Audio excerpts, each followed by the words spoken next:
I have 6 o'clock. I'm going to call the meeting to order. Roxanne, if you'll take attendance, and then if we'll all stand and say Pledge of Allegiance and remain standing, and we'll have an invocation, and we'll go from there.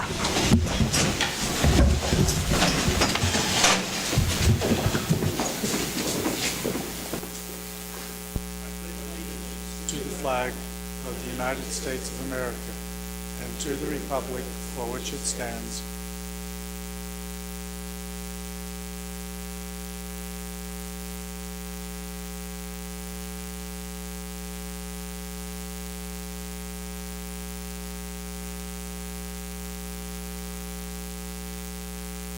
Father in heaven, we're grateful to be gathered together in this city council meeting. We're grateful for this beautiful building to meet in, and especially grateful for the freedoms that we enjoy in this country. We're grateful for the opportunity to participate in government. Grateful for all those who sacrifice their time and their talents to help lead and guide the city. And as we begin this, guide them, that they will be directed in the decisions that they make, that they will know what to do to help strengthen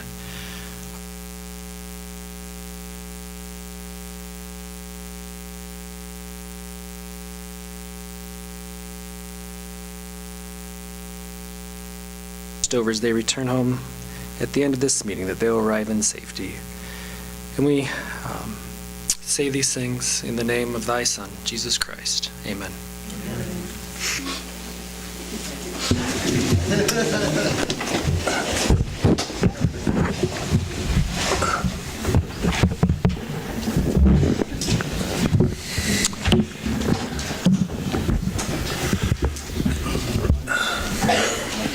Carl? Council, as part of the public comments tonight, would like to give some time to Trudy Rice. She is here from Manhattan representing the Kansas Pride office, and we have several here from our Pride group, including Carla Nemechek, our local extension agent.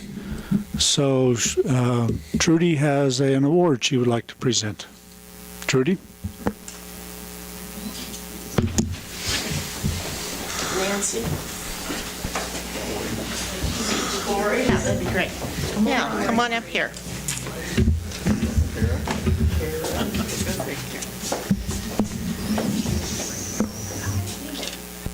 Well, thank you very much. Thank you for time on your agenda tonight. As your city administrator shared, I am Trudy Rice with K-State Research and Extension with Community Vitality, and Carla is our local unit agent with Southwind District with her office here in Allen County. Extension is working on 5 grand challenges. 2 of those grand challenges are community vitality and growing tomorrow's leaders. And I think those exemplify your Pride program and what you have been working on. It was just a few years ago I came down to meet with this group, a group from Allen County at the community college to talk about what they had been doing, and they thought that forming a Pride group would give them the structure they needed to be able to continue to improve the quality of life in Iola. Pride's been around for 46 years, if you can believe that. It was started in 1970, and it's had the same structure that entire time. It's a partnership between K-State Research and Extension, Kansas Department of Commerce. Barbara Anderson is one of your own, representing them, and then Kansas Pride, Inc. And Chris Bauer from Humboldt is actually a Pride representative on that Kansas Pride, Inc. board. I just came from Humboldt, so we're really proud to have in Allen County 2 Pride communities, and they're both relatively new communities, less than 10 years that they've been in that program. So with that, I would just like to ask you to join in congratulating the chair. Are you a chairman or a president, Mike? No, neither. I'm just a member that's in charge. Okay, Mike, that is shared. Okay, well, Donna said I was neither. So. That is shared leadership. There you go. In recognizing Mike Ford and the other members of Iola Pride as a community of excellence for 2016 to 2018. Roxanne, will Thank you you.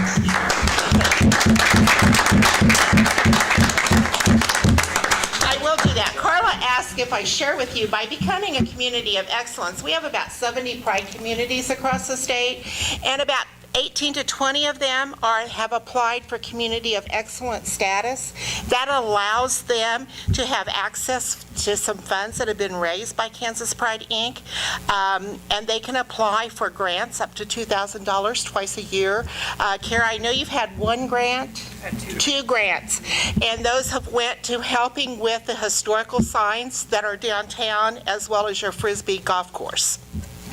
We got another one we're getting ready to turn in February 15th. February 15th, it's the due date. And the purpose of that, we know that's just a tiny amount of funds, but it also increases the skill level of those local Pride communities so that you're ready to apply for bigger funds from somebody that has deeper pockets. All right.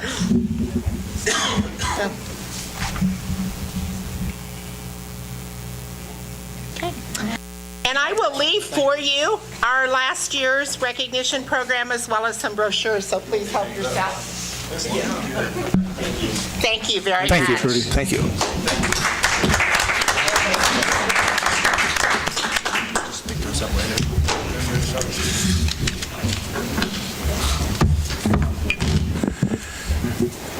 Okay, I guess we'll move on. A review and approval of the agenda. You still have a public comment? That's coming up next. I'll make a motion, we approve the agenda. I'll second that motion. All in favor, raise your right hand. Motion passes. Now we're ready for public comments, and that's everything that's, if it's not on the agenda sheet here, then that's time for someone to come forward and talk.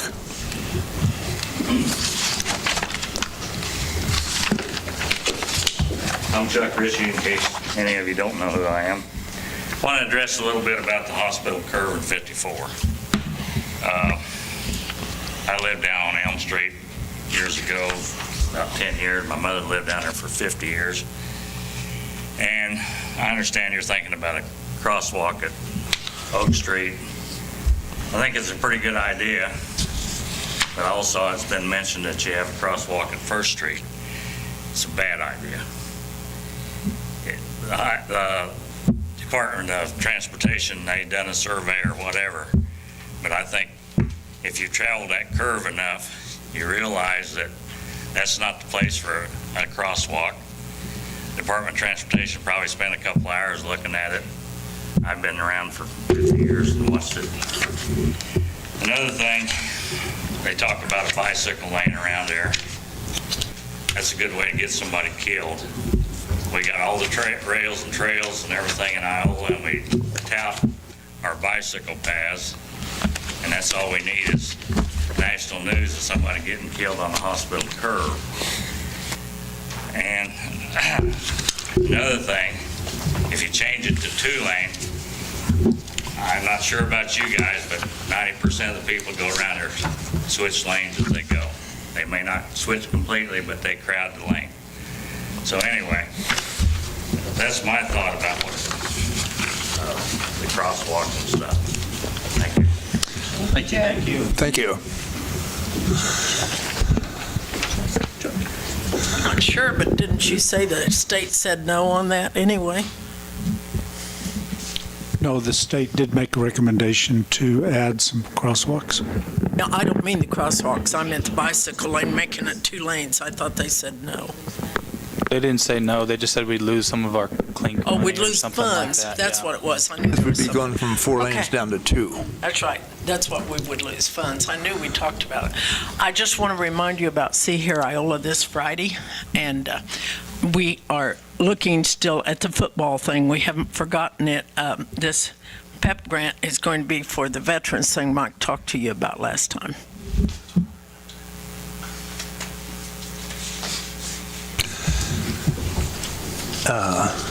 Anyone else on public comments? If not, we'll move on. The consent agenda. Has everyone had a chance to look at that? I have some questions. Okay. on the appropriation. All right.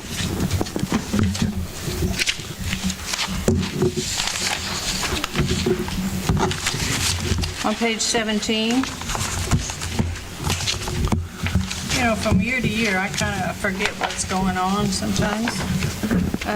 But we paid Cottonwood, Neosho River,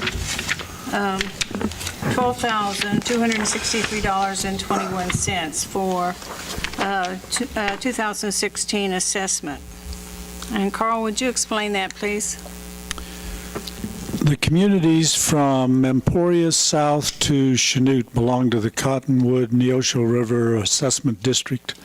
So we all pay a proportionate share of the funding for this district, and it's to help in research, development, and stabilization of our water supply on the Neosho River.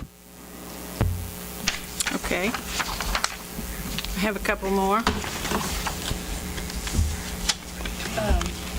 On page 19 of the appropriation. Kansas Municipal Utilities, $14,932. This is our membership fee through KMU. We contract with them for training. Our dues went up this year. All of the voting members of KMU voted to raise the rates for the next 2 years to help fund the new training facility that's being built in McPherson, that all of our gas, water, electric crews will be able to use as a training facility. When they go to training, we pay also. We will still pay. There is a difference between a member and a non-member, but Okay. it's to develop those facilities.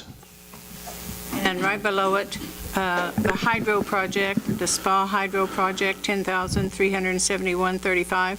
So the SPA Power, that's Southwest Power Administration, that's a government-owned and operated consortium. They have a number of reservoirs in Arkansas and Oklahoma, and then they develop or they produce power through these hydro projects and then sell it back out.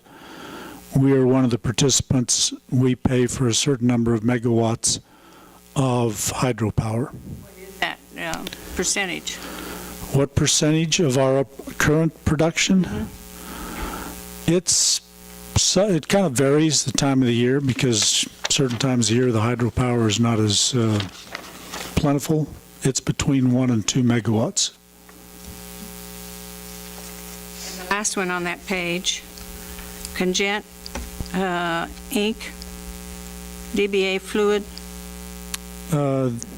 That was to replace a oil pump, a pre-lube oil pump on Wärtsilä engine number 2, 7,109. It's a pump that runs every 5 minutes to keep oil circulating in the Wärtsilä engine. So if it starts up, there's already oil circulating through the engine. So that pump went out, had to be replaced. That's all I have, Mr. Mayor. Oh, it wasn't cheap. If there are no other questions, I move to approve the consent agenda. I'll second the motion.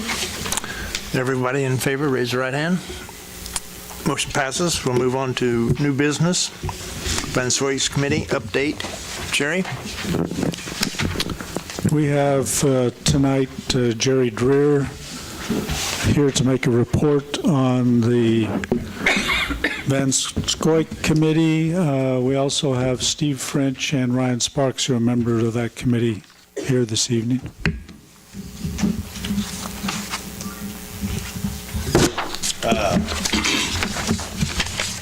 We have a little write-up, because I don't think you wanted to hear me stand up here and read it word for word. So our committee was formed by you, the City Commission, and correct me if I'm wrong on this, 6-7 months ago, and it consists of Steve French, which is here, Ryan Sparks, which is here, Hannah Barkley, and Job Springer. We met several times, probably a half a dozen, 6 or 8 times. concerning, and I guess our mission, as you can see, was to figure out whether Van Scoik, that is currently on retainer for the city of Iola, to see if, I guess we felt like they were being useful or were useful enough for what they were costing. As you can see in the write-up, we feel like they have a proven track record. They had a proven track record with the city of Iola. They were very involved at some point with Richard Zahn, which, you know, is an Iolan, grew up in Iola, has been maybe, I don't know how that happened, but he got involved with Van Scoik and the city of Iola, made that connection, and made that relationship with the city of Iola. When the flood hit in '07, there was, I guess, evidently quite a little bit of work done and monies given to the city of Iola. Basically, as I understand, they were very instrumental in getting the swimming pool redone at no cost. And if I'm wrong with that, please correct me, but that's what my understanding is. The services are paramount, and Iola receiving millions of dollars to rebuild that. We feel like the committee, Van Scoik has a proven record that has come through, but I think the key point is the committee strongly feels that Van Scoik's and associates are a valuable asset, and they can deliver worthwhile information to the city of Iola and be very helpful. But in the 6 months of working with them, the short 6 months, I guess, the committee thinks they are capable of doing really good things, but we feel like the city has to utilize them properly for that to take place. There was some of us that made a trip to Washington, D.C., Steve French and I on the committee, and I guess when I went into this thing, I was kind of negative on it, didn't know if they were used or it would be used, the $45,000, useful for the $45,000 that they were doing. I certainly feel like they are now. Ultimately, a relationship like this maybe makes sense with a broader client base, possibly with Thrive, possibly with the county and the city of Iola. Also, there's an economic development committee that meets that is countywide. Possibly they could be thrown together and utilize what Van Scoik has to offer. Again, I guess we stress if Iola is willing to use the DC lobbying firm to its full potential, then their worth is far greater than the current $45,000 that it's costing us. But it certainly has to happen. Somebody from the city, or we're going to have to be engaged with them continually for them to be worth what they cost. So if any of the committee members have any other comments, I know I personally, the committee feels strongly that they can be worth their use, but we have to utilize them properly. So, Gary, I've been on some of those trips before as well. yes. And it is impressive, the contacts they have, the people they know the ins and outs, they know where to go to get stuff. But you're right, we have to use them, yes. And if we use them, it's a great benefit to us. There's a lot of projects in the city that could possibly get help from them, such as storm shelters. There's another community not far from here last month that I know was given FEMA grants for storm shelters. That's something we're lacking here, and that might be one of those good projects to target with Van Scoik. We just have to get that together and get with them so that they can see what's out there for us to grab a hold of. How about, would they pay for a light at this new crosswalk on Madison? Would that be something that we could get a grant for? Maybe something where they could find some federal funding. We just need to give them what we want to have happen so that they know which direction to go and where to look for that funding. There is funding there, but they need our direction on what projects are the most important to us. Just like the flooding on State Street. State Street still floods when it rains really heavy. There's possibly We- FEMA money out there for that. We started with a list. Has there been any movement on that list at all? I mean, the list with the State Street Strategic flooding. planning list. Yeah. To address what Nancy brought up, when we were there, I spoke with one of the members of our team, and he said specifically, there is FEMA pre-disaster dollars that will pay 100% engineering studies for potential disaster issues, such as I asked him, flooding on State Street from poorly designed runoff, and he said exactly that's what it would pay for. We've talked about that. That's been on our list for years to look at that. But federal dollars are there to look at that. Could those federal dollars for that be extended to east and west entrances to Iola, where 54 flooded this last time and you couldn't get in and out? Could it be extended to look at the dike around the park where our infrastructure is in danger of flooding again because one side of it is lower than the other three sides? Could it look at a dike expansion to protect Tramac from flooding again when we have a flood? Those are dollars we can go after, and it won't cost the city a thing, and the city has to have engineering study done anyway to do the work on State Street. Go after those federal dollars and bring them back home. So since July, have the committee been going after those dollars? Or? No, we was not given authority to go after anything. We were simply told to look at it and see if they were valuable and were they worth their monies. If you guys have the authority to say. It seems to me that it's time that we do go after some of that. We know the projects that are important. We don't have the authority to go after anything. But 6 months ago, we gave Carl a list for the committee to look into that money. I don't have the list. So that list was provided to the committee when the committee formed. I was under the impression that you were supposed to show. Can you be at the mic there? In a more broad sense of a question here, you've mentioned that you've met 6 to 8 times. What follow-up has been completed in 6 to 8 meetings with the committee here? What progress is there in 6 to 8 meetings, I guess? Well, I think the answer to that is that for the city, it was our understanding that we were supposed to be charged with the fact whether they were worth their cost. So we met with them, Carl was in on a couple of the meetings to begin with, 2 or 3 of them, and we called them, and as Ryan brought up, we want to know how they can help us, and it's very well worded. What's the flavor of the month? What can you help us with now?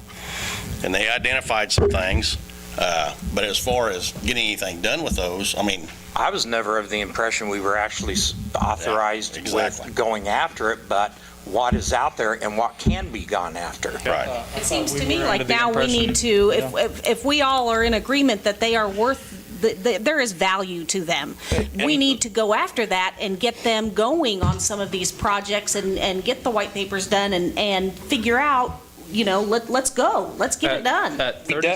We definitely have some missed opportunities in Iola. And let me just share, and it's not to point fingers, but when we did the expansion out of Gates, the electrical expansion, that became a hot issue for each and every one of you during the budget discussion and whether or not we have to raise rates to meet our utility reserve funds. There was CDBG money to go after for that. City of Iola didn't have to pay for any of that.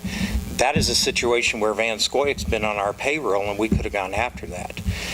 There is still CDBG money to go after for other projects. Their worth, I think, is there. If staff doesn't have time to go after this funding, we have a paid employee right now, Van Scoyak, that can. That's what I thought we were charged with doing, finding out, can they do anything for Iola? It's my understanding, I think at one of the more recent council meetings, you voted to start setting back funds for a new county fire truck. There again, don't lose track of the site. Don't lose track of the fact that Chanute just got around $800,000 for fire truck grant money. Do we have staff that have the time and the energy to go after that? If not, you can decide whether or not that's something you want Van Scoyak to go after. But I was pretty excited to hear about the pre-emergency dollars and that they can help in that sense. Well, in that note, with the city staff, it may be beneficial to pay a city staff $45,000 to listen to the meetings and go after that money ourselves.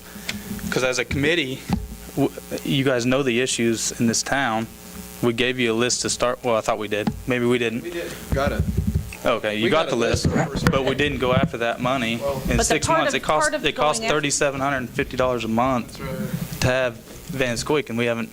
And that's where mean- we need to use them, because part of going after that money is you have to know the ins and outs of DC. You have to know where to go and who to talk to and what offices to go to. Yeah. Those people know how to do that. But- Would somebody from here know how to do that or I'm not have saying those they have to be from connections? here. Maybe we'll hire Well, one but- of them lobbyists for $45,000. perhaps- But we already have them, though. They're already there to do it. So we have 5 members, and I think we all maybe expected to have.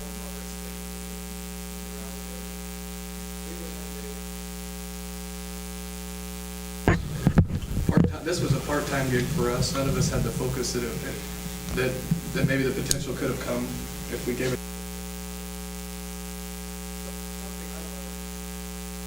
First or second conference call with them is that a lot of the benefits today are very low interest bonds or their grants with.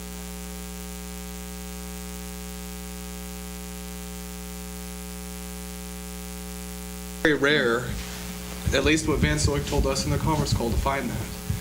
And so if I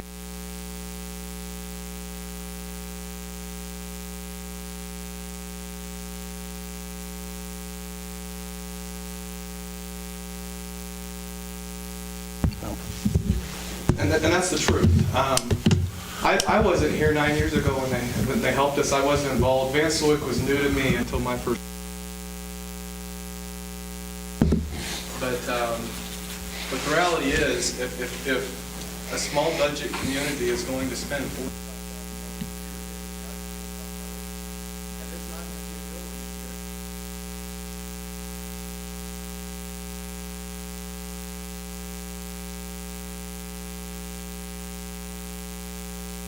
my own budget, I want to see progress daily. I don't wait for 2 weeks turning into 2 months, 2 months turning into 2 years and $90,000.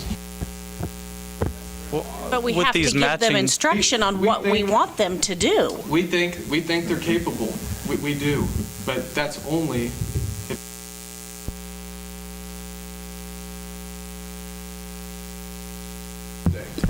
if. If we go all the way back to when we first talked about Van Scoik, I'm sorry if I'm hogging, but I got a lot of questions. Just butt in if you let me off the mic. There's cities that do it on an on-call basis. Is that correct? Well, different lobbyists have different arrangements. Van Scoik's is you pay this flat fee. They won't deal with a just on-call basis. Okay, so it's just this company that won't, but there's others. But So, as Ryan said, if you read our report, it all boils down to you have to utilize them. And I guess that's the question, if we're going to use it or not. And I mean, we gave the committee a full year, and I wouldn't want to do anything. That was part of their charge, was you have a year on this. I'm glad that you are reporting back, but I'd like you all to keep working for the next 6 months. That was, your first meeting was July 23rd, and, give that 1 year update, and maybe we'll have a better, we know what we need to do now, and if we're going to use it, then we have to use it. We can have the nicest piece of machinery or equipment, but if we just leave it sitting around and we don't turn it on, right, we can have a brand new fire engine, but if we never take it out of the fire station, then that's a waste of money too, right? And so the question is, are we going to do anything with it or not? Do we need to re-give this committee a different charge? And maybe that is saying, here's some of these projects and here's what we're willing to spend on some of these projects. But I Go know we've after done it. in the past, we've given them a list of projects and we've prioritized. That's what you To Van Zoiks, though, we gave it to them and we prioritized them, and then they went after those projects Have they to see came by where you, they though, could, with anything? oh, yeah. I mean, since the pool, have they come through? with Yes, anything? there's been other projects. But I don't think we want to part-time this relationship, and that's what we're going to do. We meet once a month, you're getting part-time help. Or every 2 weeks, that's part-time. Very best Yeah. for part-time help. If you're going to take it serious, designate somebody that understands this better than any. So in the same. the last item referenced here is a swimming pool, right? In 2008 or 9, is that the last benefit we've received from them? I don't know. I have no idea. The pool did not come free. It was money that would have been reimbursed to the city to replace the generators. And the money to replace the generators that were damaged during the flood was diverted to the pool. So as a result, we didn't rebuild the capacity. So We were going to get that money. when is the last time that Van Scoik has assisted us in receiving funds? Yeah. Us as committee members, I cannot answer that. Can't answer I was put on this committee 6 months ago. Did Van That's what I'd Scoik like help to us know. with the fire truck grant that they're writing at all? And help us with the that's bridge because Van grant? Scoik doesn't know about the fire truck, and nobody called them. They didn't need them. There was a we did request it a couple of Which months grant? ago. The fire The department's grant? 95% grant, yeah, that they're writing right now. But that's the point. So That grant hasn't been awarded, there's no guarantee, but do you increase your chance of getting that grant with the lobbyist? The potential exists that you do. Okay, the last grant was last year. They had 8 rounds. There was a request made by one of our council members to have Van Scoik look at the feasibility of giving priority to our grant application. The response we got back from them was, we don't respond to grants from FEMA. I mean, they have their own priority methods, and you can send the lobbyists over, but that's not going to benefit you. So we have turned in the grant application for the coming year, and they will have 8 rounds, but they try to operate their system so they're not swayed by lobbyists. So we pay this $45,000 a year. We handhold them to the projects that we want them to help us with, and then maybe we get help with them. They aren't. See, I had an understanding that maybe they spearheaded the search for grants and then also assisted it. But it seems like we pay the money and then we find the project and then we ask them to help. Is that the correct understanding of how this works? I know in the past, we have given them a list of projects and asked them to go out and find where there's money for those particular projects. Do these projects fit into anywhere where there's money available? And they have gone out and found that. And if they've not found money for those projects that we had, then they've given us ideas for other projects where there is money available. I mean, we've done that. We gave them the list to give it to But I Van don't Scoik. think we gave it to for- Van Scoik is what's going on.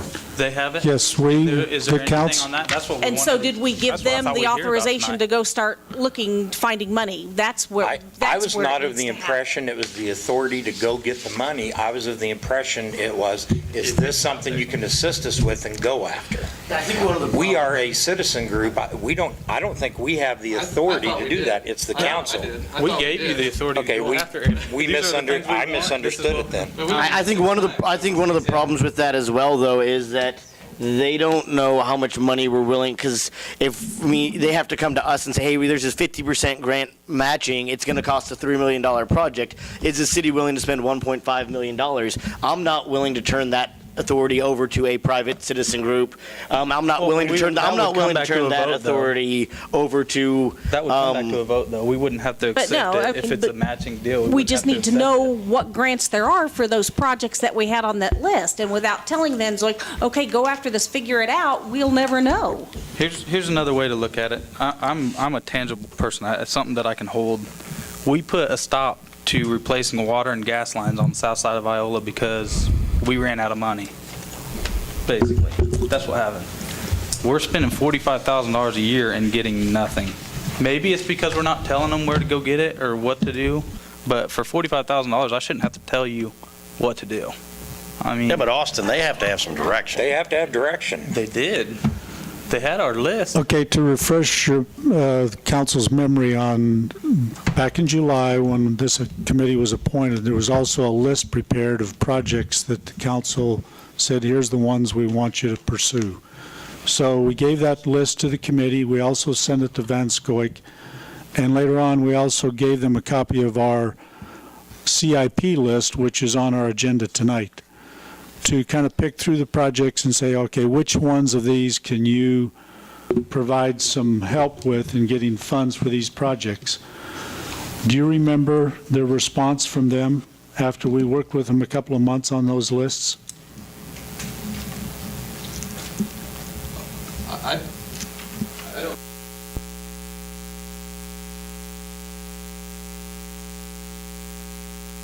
My recollection is they said, these are not the kind of projects that we can help you with because these have, if there is a funding source, it's dedicated through the state for the primary projects that we work on, which are utilities, water, sewer, gas, electric.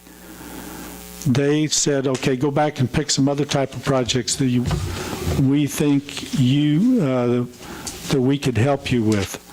Now, there are some other projects I think that would benefit other organizations. Thrive feels like they would benefit them. Iola Industries has been strongly vocal here at these meetings to say we think that'd be good for projects that we're interested in. But from my perspective, in the 6 months we've been working with them, the projects that we provided were not things that they could point to money and say, we can help you get grants for these kind of projects. There's one that perked my ears, and it's something that I've been thinking about for a long time. And right now, and we've talked, and I don't have the exact hard numbers, but one of them was about lower bond ratings. And there's been one that's been perking my interest, and we have $2 million set aside for generation capacity.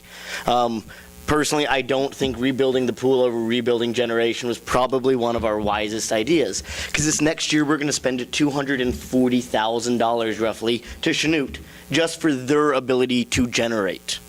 That's $240,000. That is, what, 7 mills, 8 mills? Right off the bat, it's gone. Now, with the $2 million, and we're talking about $1 million for every megawatt of generation capacity, roughly, if you take out 8 million, and let's pretend you can get a low enough bond rate, and I don't know what the bonds are going for, but interest rates are pretty low right now. You could save that $240,000 yearly. You could turn around then, because you would have extra capacity, and try to sell that capacity at $200,000. There's $400,000. Yes, you're going to have to pay back that bond, but you're saving $400,000 there, or generating new energy. And at some point, these EMDs are no longer going to be acceptable by the EPA. Let's face that. These are diesel engines, and at some point in the next 10 to 15 years, the EPA is simply going to say, bye. Now, at some point, too, there, what you could do is sell those EMDs while they're still worth a penny to somebody. If not, when they go out, we could sell them maybe to China or India or Mexico or somewhere that's not having these restrictions. But if we can get a low enough bond rate, we should do this. I mean, if we're looking at ways to lower it and we're looking long term, sometimes you have to spend money in this near cycle, and rather than saying, hey, we need to generate new money, meanwhile we're sending $200,000 to Chanute every year. Maybe we should look into this bond. Maybe we should look into generation capacity. Maybe the time is now to build up our energy stores in such a way while the prices are down, while the market's down. Maybe now is the time to go look at buying new generators. And I know that's a big idea, and I know that's a bit off task here, but if this group then can get us a bond interest rate that's 0.25% or 0.5% lower over the course of 10 years, that might be something we're looking at. Just to see where we go, I'm going to make a motion. We discontinue funding for Vanscoy Associates and use the funding for another city project. That was a motion. So in 6 months, 6 to 8 meetings, we don't know exactly what they can help us with. We need to have a response on the motion. Yeah. Need to have a second and then a discussion. I'll second the motion. Now we can have a discussion. Okay. In 6 to 8 meetings or times that this committee's met, we don't know what the last thing they've done to help us is. We don't have any specifics on what they can do moving forward, and we don't have any follow-up on the requests that we specifically sent to them and asked about. Am I understanding correctly everybody's I did response? bring up that I learned that there was FEMA money to do pre-emergency disaster things. I mean, there is stuff out there. There is CDBG money they could go after. There is low-interest loans they can go after. I believe, if I recall, Jerry, they said some of the things you want to do in a city, they can get money for the cost of money. I don't remember The what general all that consensus was. we had in our last meeting is they're capable of, but Delivering. it's not going to come from us. You guys are going to say this is a priority, and employee 1 and 2 make this. If you read One-time our, committee's not going to do it. This is not a knock on Van Soik. Yeah. They're capable, but the reality is, we have to give them direction. you're going to have to. And that's what that's what we're doing today. That's what our report says. We, I would rather pay $45,000 to an employee of the city than, and they can go after this stuff. That's what it comes down to, is priorities. Is this going to be a priority or not? If not, save the taxpayer money. it hasn't worked in 8 years. I think part of that, though, is that from an administration standpoint, and no knock on Carl, Carl doesn't like it. Carl's not going to use it, period. And that's no knock on Carl. This isn't Kind of that's part of Carl. I'm not even talking about using them. But Carl's already said that, and so if Carl's not going to use it, then we're setting ourselves up for failure in the next 6 months, because he's already said he's not going to use it. Well, from my experience in pursuing the projects that we need to build our infrastructure, the funding for those projects comes primarily through community development block grants. The avenue to get those is through the state, and there are certain priority system, and if we're eligible, if we had less than 51% LMI and we were competitive, we could apply for grants to get water, sewer projects. But it wouldn't have to be, we don't have to use the services of a lobbying firm to apply for those type of grants. There was a trip made out to DC recently, correct? What came of that? Any assistance or additional input for the city? It was the opportunity to see what doors they could open and what they can go after. And as I said, the FEMA State Street issue that's been on the agenda for years is one issue that can be dealt with. It just depends what the priority is for the city and what they want to go after. And that's my understanding. What we're doing today is saying, tell us what you think is a priority. We'll find out if they can get the funds, go after the funds. If it's a shared grant, then you have to decide whether or not you do that. So if they know about that, did they go after it? Or, I mean, They don't go after it until we give them direction to go. well, I know, Council- but you the said you council- did, though. How'd they give you the information on the FEMA money I for was that? talking with them. I just Oh. had a conversation with them. And we talked about the flood and what they did in the past, and that's when I learned that we've had on our books for years, looking at State Street, they said there's funding for that, the engineering study. It's a step in the right direction. When was that meeting? November. Why is it taking so long to report to us that information? I just got out of the hospital. I understand that. Surgery, No, I so understand that. There's also we other haven't been committee members. available, and with the holidays, There's 4 other committee members. We're a volunteer group and pull ourselves together when we were available. We're not capable. Well, Just to be honest, not being smart, but you're not going to get a part-time committee to give. Reality is, that's the truth. Things If I going could on jump of your here, just to add, Things going on of your own. being an observer, Want to get closer to the mic? being an observer, you have a present administrator who has never supported using a lobbyist, and so that you haven't. That's it, period. It's not any, volunteers haven't done anything, council haven't done anything. You have an administrator that doesn't believe in it, so it hasn't happened. Thank you, Jim. Carl, when were you? Put the committee together to try to make that happen, so it was. But I don't think the committee thought that was our charge.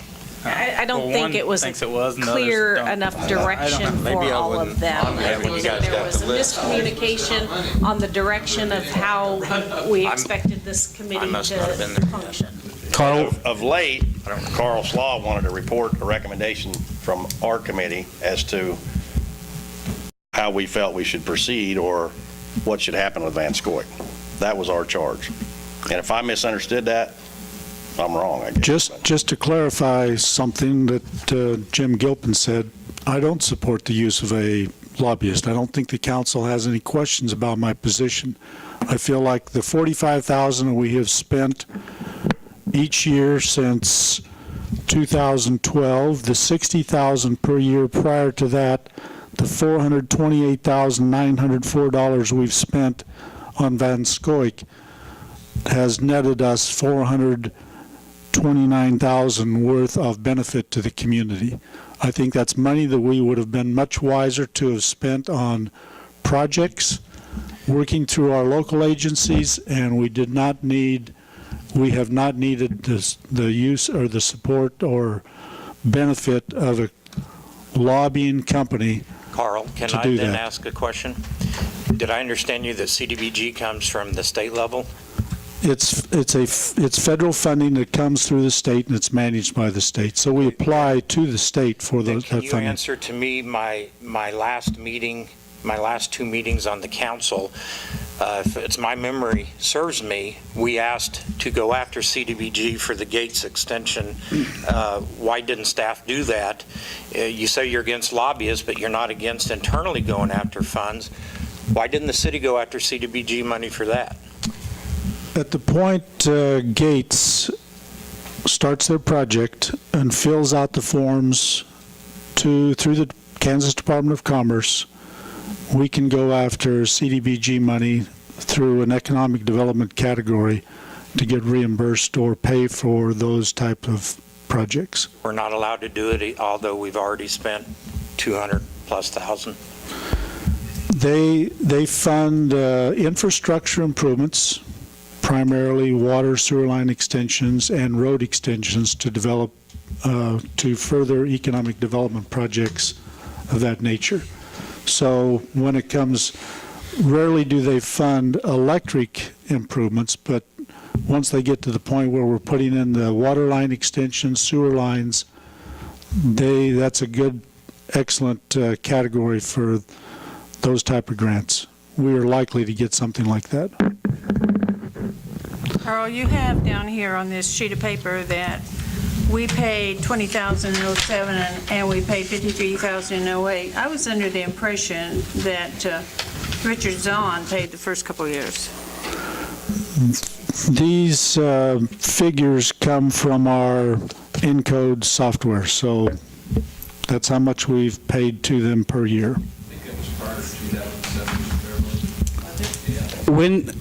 Since the pool, I'm guessing 2008, what's the benefit, what's the return on our dollar?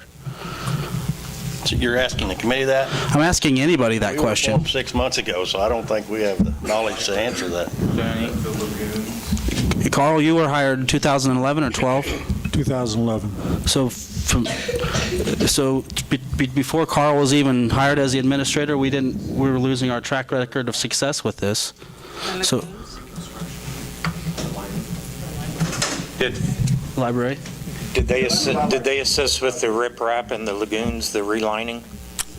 Not to my knowledge. But I think that goes back to, were they engaged, was somebody from the city engaged with that committee to see if there was something available there? And I think if you read our report, that's what we're telling you.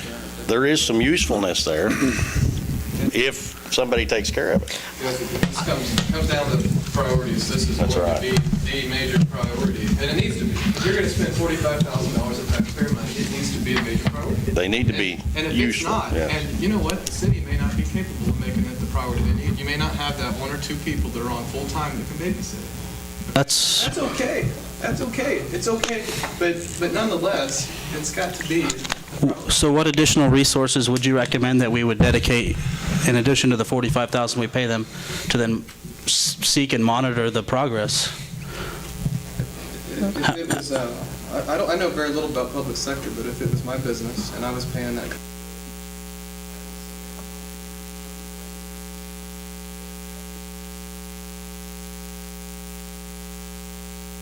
We start out meeting every 2 weeks, and then it went to every month, and then before you know it, a couple months goes.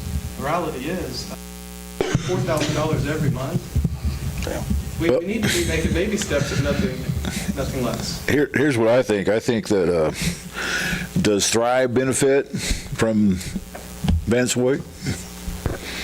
And does the county benefit from Vanswick? I think the potential is there. The community? The community as a whole thrive with economic development, and Then why don't we team up and not put the burden on just one person to foot the bill? If we're talking $4,000 a month here, We brought that up in our meeting, and if this was a $15,000 a year investment, you don't have to see tangible. That would, in my opinion, be ideal. well, that's what I'm thinking. I mean, I always get the opinion that if you live in the city limits of Iola, we have to foot the bill. And the community as a whole benefits from that. So, and I think that we could do better with more ideas we have countywide than we would, obviously, citywide, because it hadn't happened. So if we could get somebody, It'd be so much easier to accept this all the way around if there was a, you're talking 45. yeah, I mean, I think it's a great deal if we go after it and you use it, but I think we need more people to use it and spread it out instead of just us just be the nail, because obviously we're not able to hit it. Because we're not doing things right here. We need the whole community as a whole. it's selling the idea to the county, asking them to come on board and share that cost. Because I've said it There is over. industrial bonds you can go over after to develop industrial parks. You can build an industrial park anywhere in the county, and it would benefit Iola as well as the community it's built in. I've said it over and over and over again. I don't live in Iola County. Yeah. I live in Allen County. That's right. And I'm just getting, the city limits is just getting squeezed too much. I would even amend my motion if there was a split between the county, Thrive, and Iola Industries. and Iola, to where everybody took a piece of that pie and split it evenly, then otherwise. Everybody benefits from it. And then we have more That was my first note, perspective. split the cost. But We have a motion and a second. I'm going to go ahead and call orders of the day here. We have a motion and a second.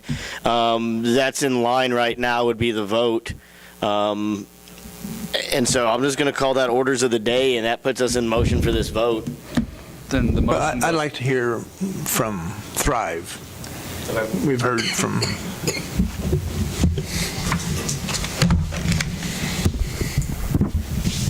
We've been using Van Scoic on our fiber optic network planning, which would be primarily in the city of Iola, but to link La Harpe, Iola to Humboldt. We've been using Van Scoic because they are experts at this, and much of the November trip was about this fiber optic project. Where we are on that is that we've applied to the FCC to have this consortium, this fiber consortium, approved, and we were only able to get through these hurdles because we worked directly with FCC people at a high level that Van Scoic got us in to see. So you look at that and think, okay, Thrive is, as an entity, is the one that's benefiting. We are a nonprofit. We do everything that we do to try to improve the community as a whole, and we work countywide. It's not like Thrive is profiting on doing a community project. You know, we don't profit when we write a grant for the city to put in a pedestrian bridge on Washington. It's just something that we do because it's good for the community. That's everything that we do. We've used Van Scoic in large measure because nobody else has been. And I understand how to use them.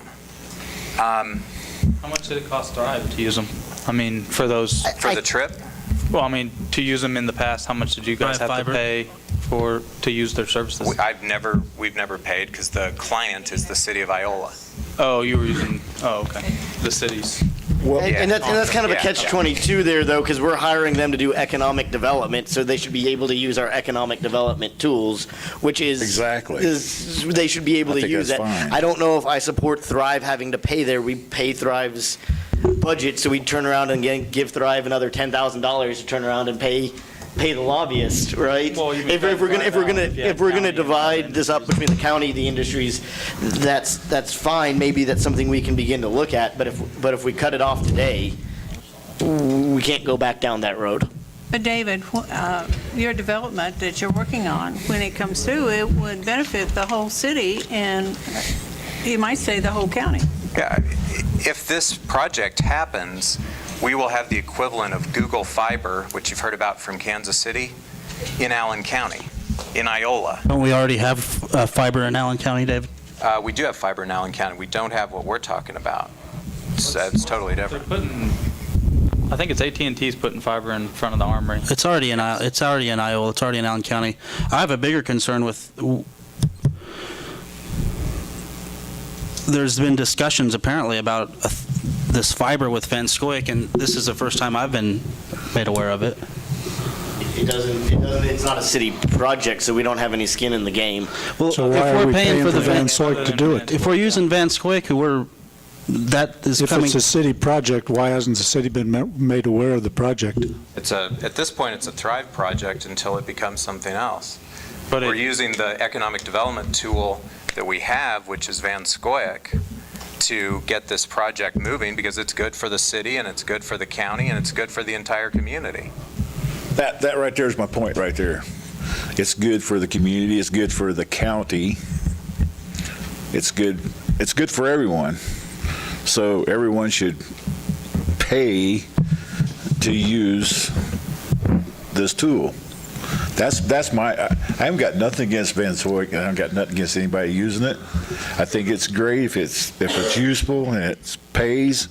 The guy works But for I us. just don't like to be the guy that owns the mower that mows the grass in the whole county, you know. So that's the problem that I have. In a perfect world, I agree with you. I mean, I think it would be much better if this were shared on a countywide basis. I don't know what the reality of getting that done this week or this month or whatever is. So, I'd like to figure out, if there's a way that Thrive can participate in this, that would be fine. But I can't sign on right now for a $10,000 cost for Thrive, just having heard the concept. I'm not actually talking about Thrive because, like he said, that doesn't make a lot of sense.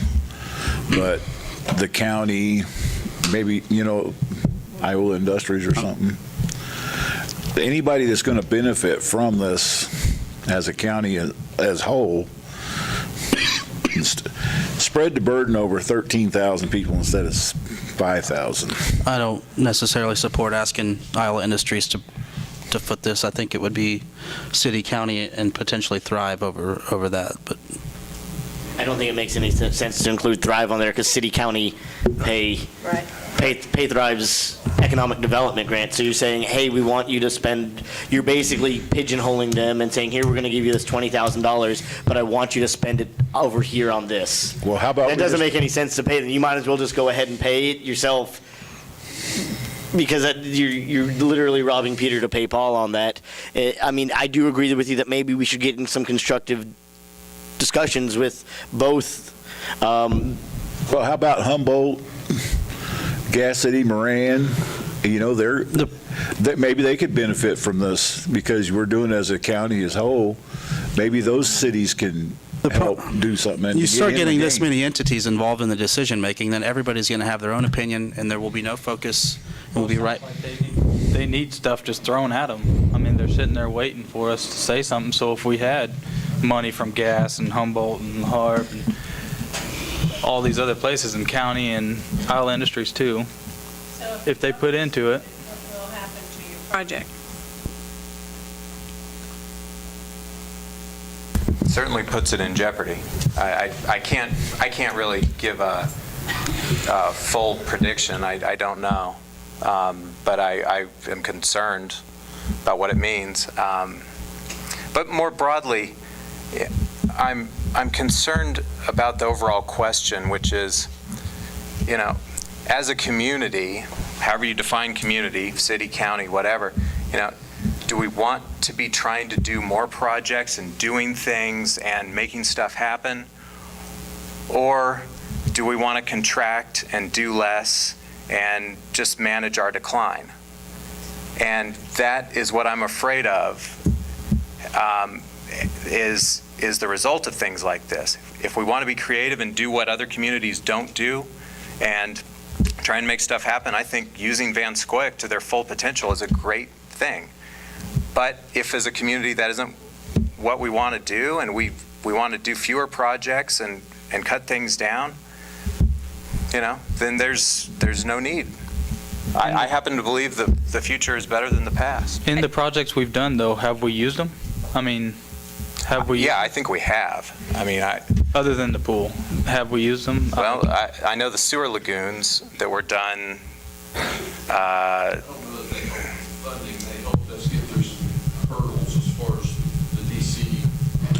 Well, I think that's part of the service that they offer, though, right? Yeah. The library. The library program, it was an actual program. Yeah, those renovations.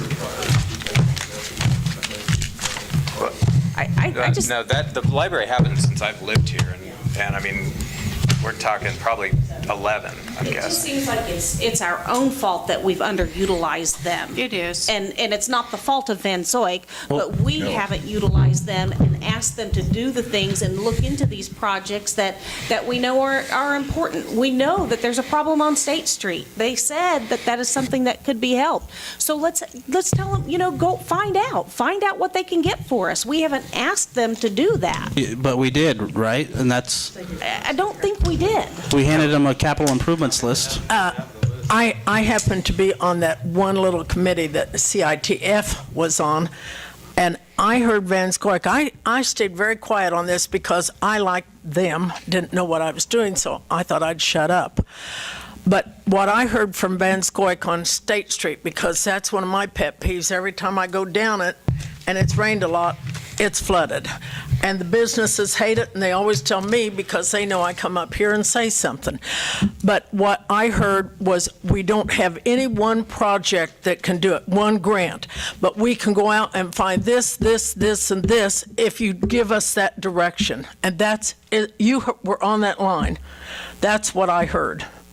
And I just don't think we gave clear direction. Obviously, the committee not to them wasn't sure of what they were supposed to do and what their responsibilities were and what they could actually ask for. I don't think that we've given clear direction to anybody to go to Van Scoyoc and say, okay, this is the project we want you to focus on. We've got to fix this flooding on State Street. Now, go see what you can get for us. Figure out what we need to do. What other places do we need to go to ask for that help? Get us in the doors to meet with the right people and talk with the right people. So, kind of what I'm hearing is we need to pay Van Scoyoc, and then we need to pay another employee to call them every week or twice a week. I could give you the minutes of the meeting and what we sent to Van Scoyoc. Brian shaking his head yes.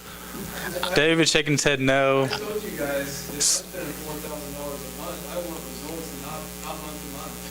I want, even if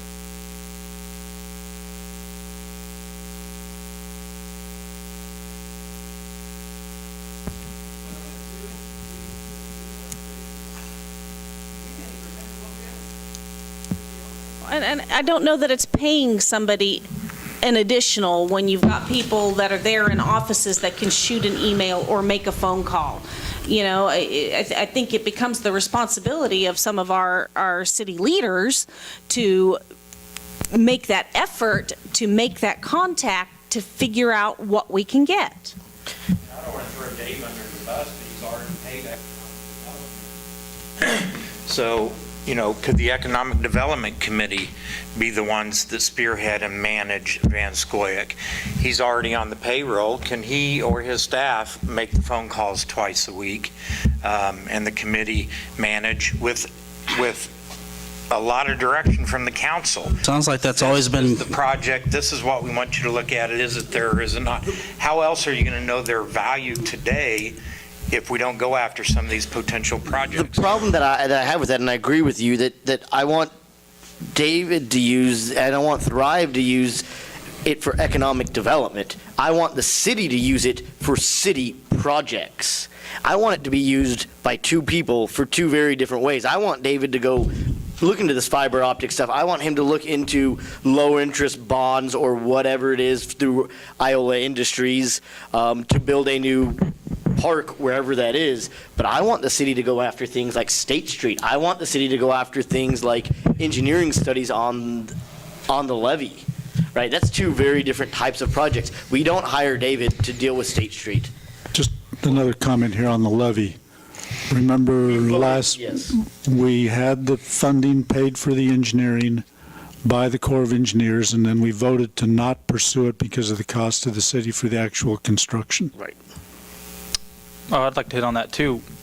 If we have David do that, like you're suggesting, we don't even know. I mean, we don't get an itemized list of where David spends our $20,000 a year either. I mean, I'm not saying he's doing it wrong, but I'm just saying I've never seen where that money goes. Well, the city's two representatives are Steve French and Corey Shinstock, and every month Corey gets a report from me, and Carl Slaw who attends the Iola Industries meetings. Carl attends the Iola Industries meetings, and he also gets the same report, which goes to them every single month, month in, month out. Now, if you're not getting things from your staff, that's one matter, but there are very detailed lists of what's going on. Yeah, that would be handy.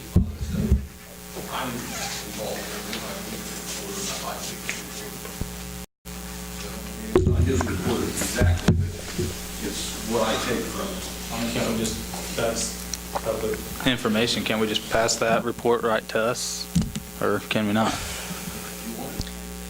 Well, I would hesitate because I bet you at times there are stuff that has negotiations and trade secrets in there. I would rather Corey take that marker on some of these negotiation trade secret stuffs and talk to us either in this back room, because I don't want that. Once you pass it all out to the council in the packet, it is open to the entire public to see, and I would hesitate on just telling him to forward the entire. You know, the public pays that $20,000 too. So I mean, right, but when it's negotiations and trade secrets, you don't want to go out there and say. Certain things can be talked about in the back room, but for the most part, I'm sure that most of it is public knowledge. I would still like Corey to use his better judgment on there to filter some of that stuff.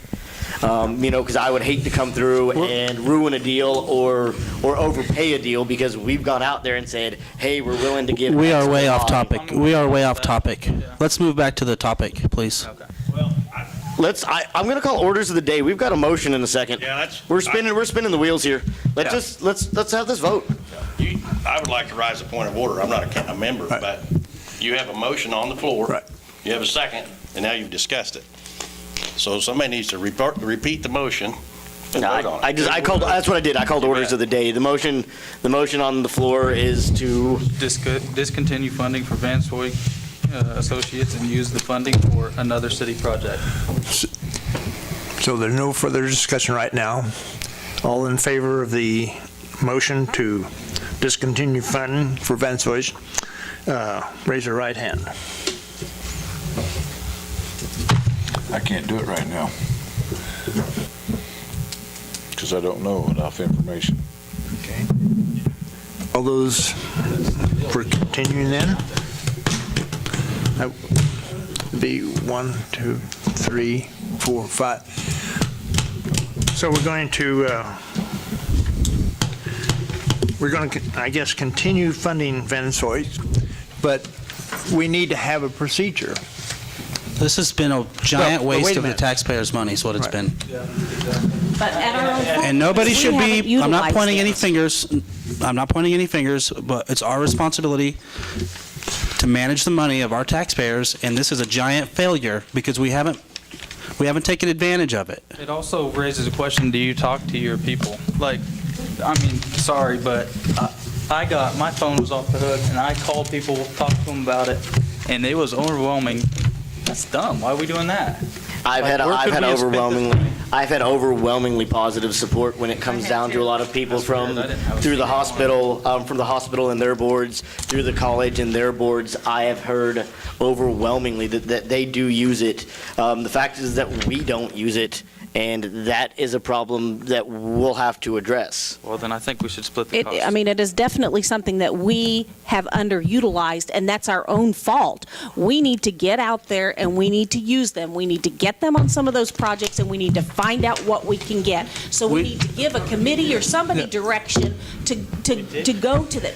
We didn't give them actual direction to say, yeah. Here's what we need. We need a defined set of instructions from them so that we know how to use the tool. Everything that you buy in the store comes with instructions on how to use it and be successful with it. If we don't have that, we need it.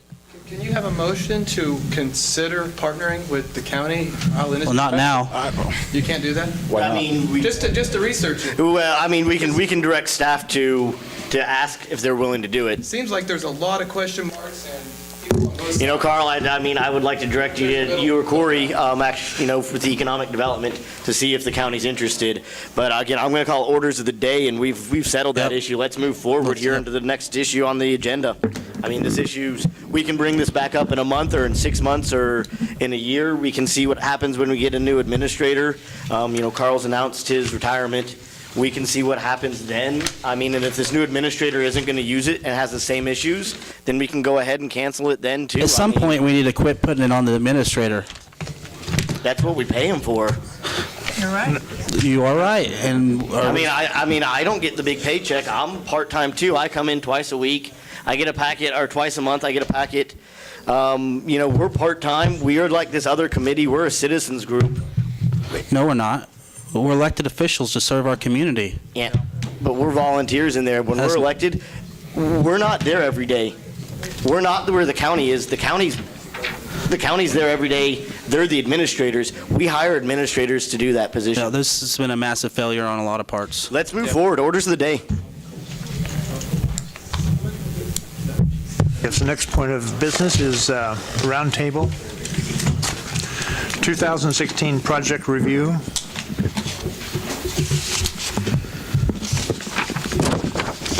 Okay, part of the process that we've been through in prior years is to review our list of capital projects. We've used different methods. We've had strategic planning sessions in January or February, and then formally during the month of March, we review our capital improvement project list. I provided to you in the packets the capital improvement program list that was reviewed last year. I also put a calendar on your table tonight just to kind of show you the different months of the year and when we consider different items. But I'd like to get feedback from the council on how you would like to go through a review of these projects. So we just talked about, what you want as priorities. Do you want a strategic planning session? Do you want to have a survey online that you can respond to? Do you want to have a list provided at City Council where you can select your top 3 or your top 1? It all comes down to, we have a certain amount of budgeted dollars available to us, and you can choose how you want that money spent. I would say we've got 2 new people on the council, that it's probably time for a new strategic planning session. We didn't do one last year, is that correct? We do it every other year. We have some new people. It's probably best that we go through the entire strategic planning session again, to get their ideas and opinions in here. I know it's not on here. I know it's on a different fund because we have the generation set aside through that other one, but I'm really serious about looking into that.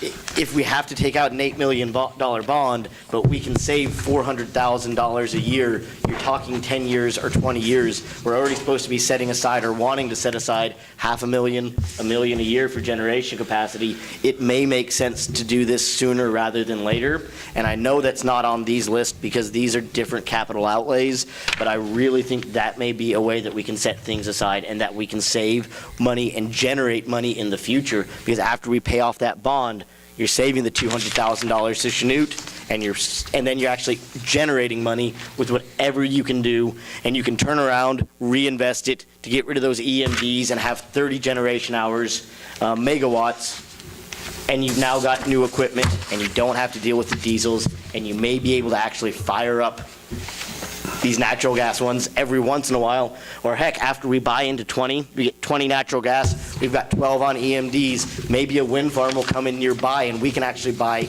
generation capacity instead of just output off of them. Either way, we need to be looking and we need to look big. And I get street projects and this, that, and the other are normally on these, but let's talk strategic plan. Let's talk the entire strategic plan at this next session, and I think energy is going to be the way to do it. It keeps the rates low, it encourages new business, but it takes money. It's going to take money. It's going to take a bond. We don't have the money here. But if the rates are low enough, let's not wait another decade. You know, so I'm going to say that I'm going to make a motion that we table the 2016 project review until after strategic planning. Table which project review? This one that we're talking about, and then we'll do it in strategic planning. Okay. Second that motion.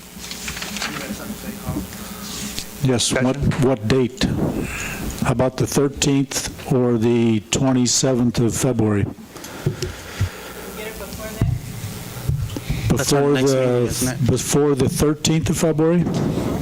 How about the 6th of February? What day is that? That is a Saturday. Not true. Okay, do you want a weeknight? And limit the time available? How about Thursday, the 4th of February? Yeah, that's fine for me. I think it works. Yeah. We can find a facility, I'm sure. If not, I'm sure we can use, and I don't speak on behalf of the college, but I am sure we can use one of the classrooms in there. We're not a big group. Even if we can't use the boardroom, the classrooms are open. We could use the SSC. Or we could can be use right the in- we can use the A Yeah. complex even What time? office. We could be right in admissions. Let's see, the 4th, I notice I'm signed up for a conference in Wichita on the 4th, but I could leave early to come back. It would be 6 to 8 p.m. You need to be, we can move that if you're at this conference and it's I Well, would hate for you to miss I'm something. presenting in the morning, but the conference usually gets through at About the first 4 or the second? o'clock, so I could leave early, but Okay. the 1st or the 2nd, we could do it on the 2nd, which is a Tuesday. How about the 2nd?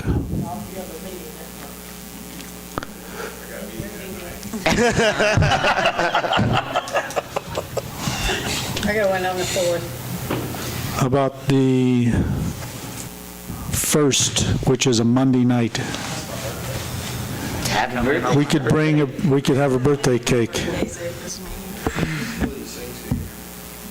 Okay, you want to do it on a Monday night? Is it going to be a big deal for you on the 4th to get back in time? Is it going to be undue burden? We usually meet on Monday nights. But it's his birthday and he doesn't want to show up on his birthday. I don't blame him. Big deal. Whose birthday? The 8th, Monday the 8th. That's our meeting. That's our meeting. I could come back early. I am part of a presentation in the morning, but I could leave in time to be back on the 4th if the council wants to do it that evening. Why don't we do it from 7 to 9? No, on the 4th. On the 4th, 7 to 9? I vote for the 1st. You vote for the 1st?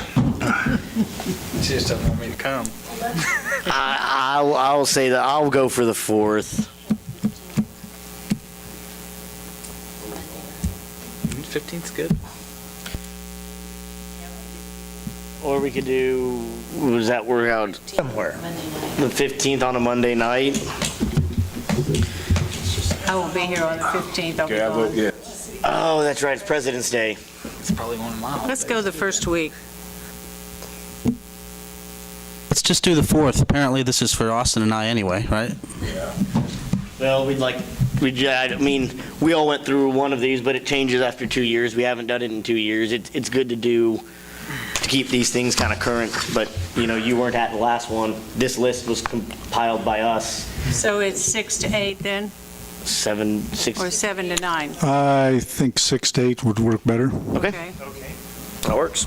6 to 8 on the 4th. It'll probably go till 9 anyway. And you'll let us know where we're going to meet. And I wish that you would rearrange this and put all the closed projects together and the ones that you're open to maybe together. Okay, any other requests?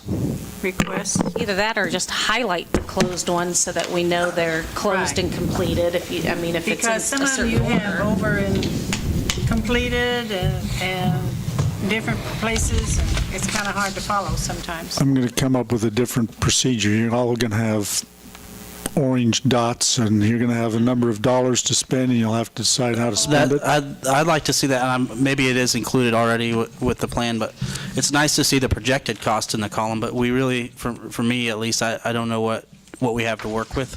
So project cost doesn't help as much as having how much we actually have to work with.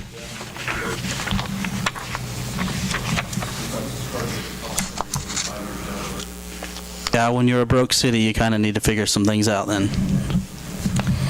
Any other requests? We're not too broke. Food? Afford that. Do you want to start at 5:30 with some food? Salmon Louis. Oh, yeah. Extra Salmon Louis. I think I'm fine at 6, but either way. Let's just have some drinks and maybe some cookies or something. Mixed drinks. Hold the expense down.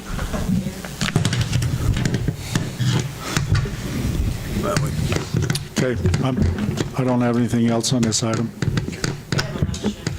We made motion seconded. Okay, I will amend that to, well, Said table until we have a strategic planning session. okay, that's fine. That one works.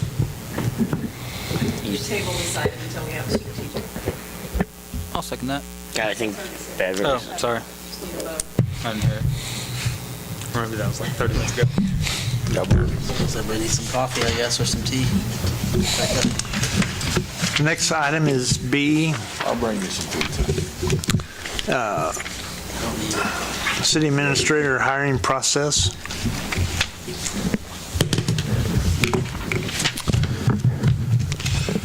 Okay, I've presented in the packet some of the issues to talk about. I think the first decision I would like to have from the council is whether to use an outside search firm as part of this process.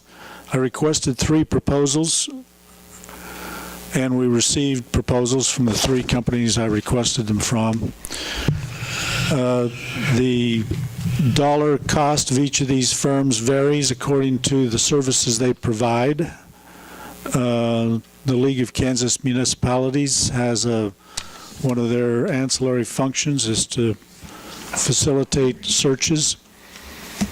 Theirs is the least expensive. They will offer service in developing a profile, conduct surveys, develop a job description. They'll do a salary survey to help out in determining what the salary range should be.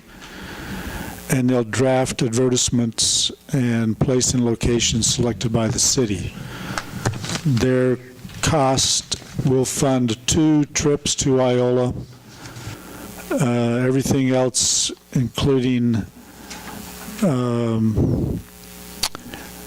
advertising and other travel expenses, will be in addition to their published fee. J.D. Gray Group out of Texas, their price is the highest. They also have some of the extra bells and whistles of an executive search firm. Their price includes 4 site visits, search and recruitment. They also pay for the consultant's travel and lodging, which the other ones have not included in their proposal. And then Waters and Company, they're the in-between group.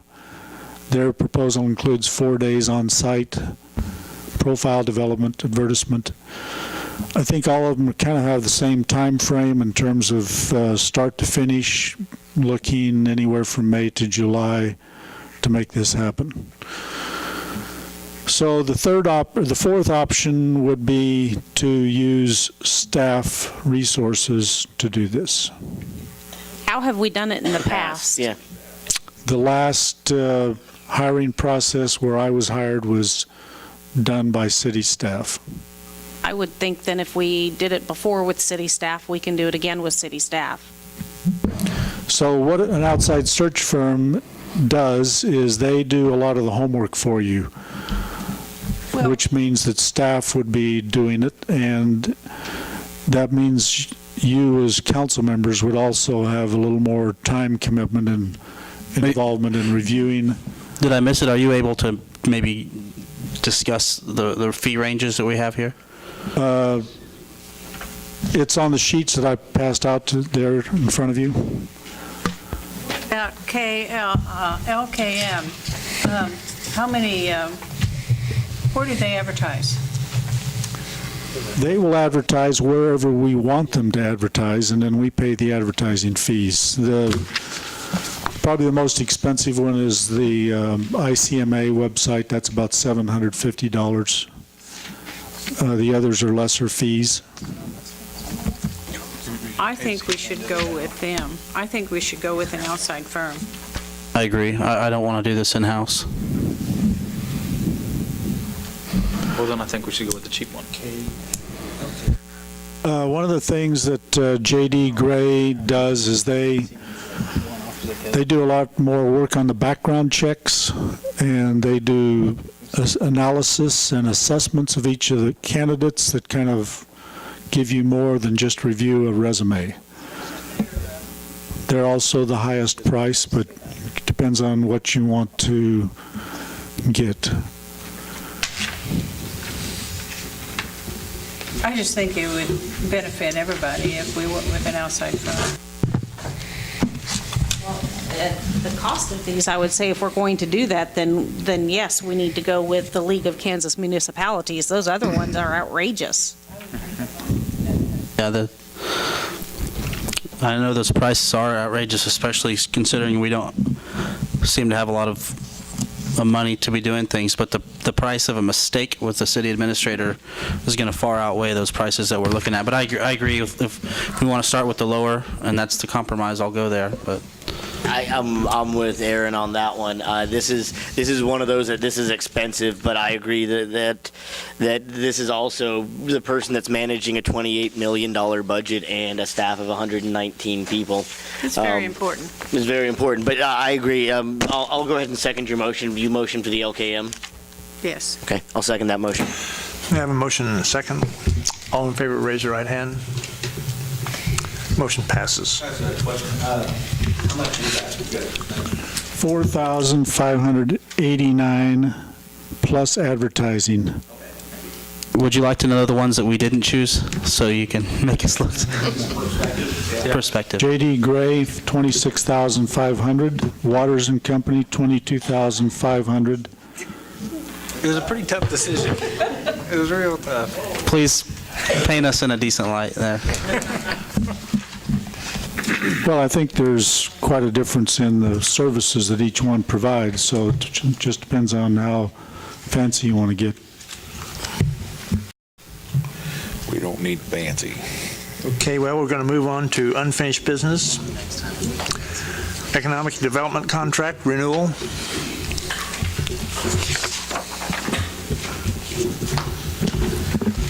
Carl? Well, first off, the agreement needs to be renewed. We had this on our agenda back in July, but somehow it disappeared. Whether we actually signed it and sent it on is uncertain. Anyway, the county did not have a signed agreement. So the basic agreement was just a reprint and an update from Alan Weber. Still in under consideration would be a scope of services. What do you want to have in addition to agreeing whether you want to continue with Thrive, is whether you want to attach a scope of services.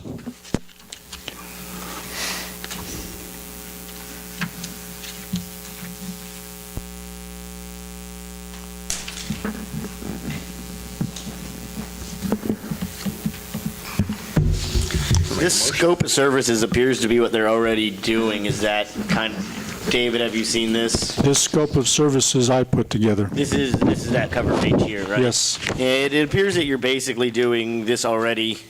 And, you know, I don't know if we need, I mean, we can put it, but I don't want to overburden, but it I don't have any problem with the scope of services. I did learn about this agreement being on the council's agenda tonight from Saturday's newspaper, so I'm a little bit behind. But the original agreement from 2013 that is included in your packet also had with it a scope of services that wasn't included in what was provided to you. Given that the city is not the only party to this agreement, I'd suggest I'm fine, again, with the scope of services that's proposed here, but I'd like to have some discussion with my own board and with the county and with Iola Industries, since this is a four-party agreement. And there are a few items that we'd like to include here. You know, because any contract has responsibilities of both parties. And so specifically in the case of the city, we've been under contract to do economic development since 2013. I've asked Carl to include us on the City of Iola website when you go to the Commerce link, where it lists where to get information on economic development. And we're not on there, and we haven't been on there for the last 3 years. When did you ask to have that done? In 2013 and 2014. Okay. I guess I can be reminded then. Well, so... Anything else you'd like to bring up? Yeah, actually, we'd like to ensure that there is, that information is shared when there are development inquiries that come to any of the parties. So, for example, if you know, a business is interested in relocating and they go to the city website and they talk to the city administrator, we need the city administrator to inform us in a timely fashion of that so that we can do our jobs on the economic development side. So again, just very reasonable, basic responsibilities on both sides, and we're fine with this scope. But I do think we ought to have a larger discussion with the other parties to make sure that they are comfortable as opposed to unilaterally making changes. Last thing, I want to make sure it's clear. Your contract is with Thrive. It is not with me, personally. I work for Thrive. I'm the hired help. So I can't sign this scope of services, just like, you know, Carl can't sign in the mayor's place. I have a chairman that I report to, and he signs contracts like this. So you wind up seeing me most of the time because I'm assigned to economic development for Iola. But I have other staff who are assigned to do projects for La Harpe or Moran or Humboldt, depending on what's going on, or who might work on a project in Iola, and so you might not see me. So I just want to make sure everybody understands this is not a contract with me, this is a contract with Thrive. I'm paid a salary from Thrive, and it doesn't change whether this is in place or not. So I just wanted that to be clear. Hey, David, when those guys are calling up for those economic development, and the other people that you talked about, do they use Van Zoik then? I'm not sure I understand. Like you said, you got other people working at Moran. You know, I've never tried. Do they use that? Do they use that tool too?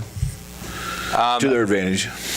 Well, no, we've not tried to do a project that didn't involve Iola using Van Scoyoc, since Iola is the client for Van Scoyoc. So I haven't tried to do a Moran project on your contract, if that's what you mean.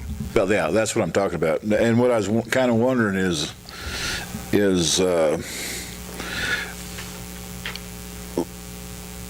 so if Moran or Humboldt, if they want Van Scoyoc, they're going to have to pay a separate fee as a whole, or can we do it as a county as a whole?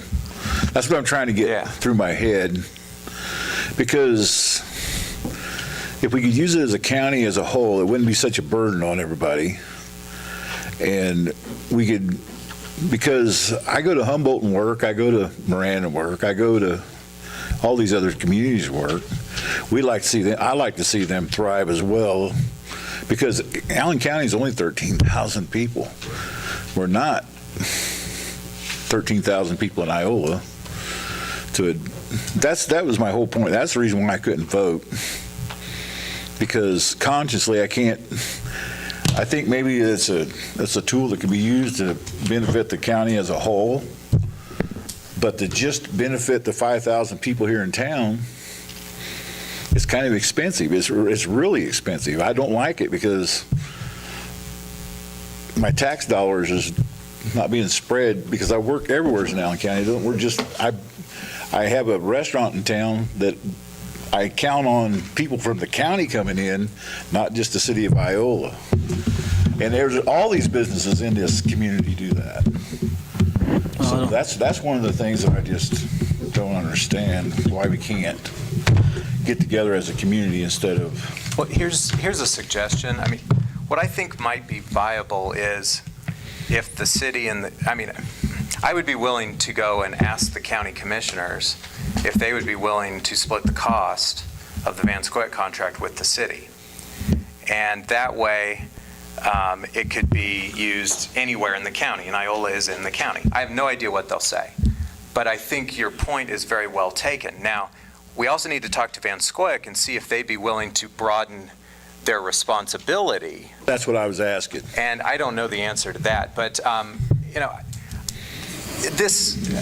think we need to dial the heat down on this issue just a little bit, and let's have some conversations and see if there's a way to get some help on this, because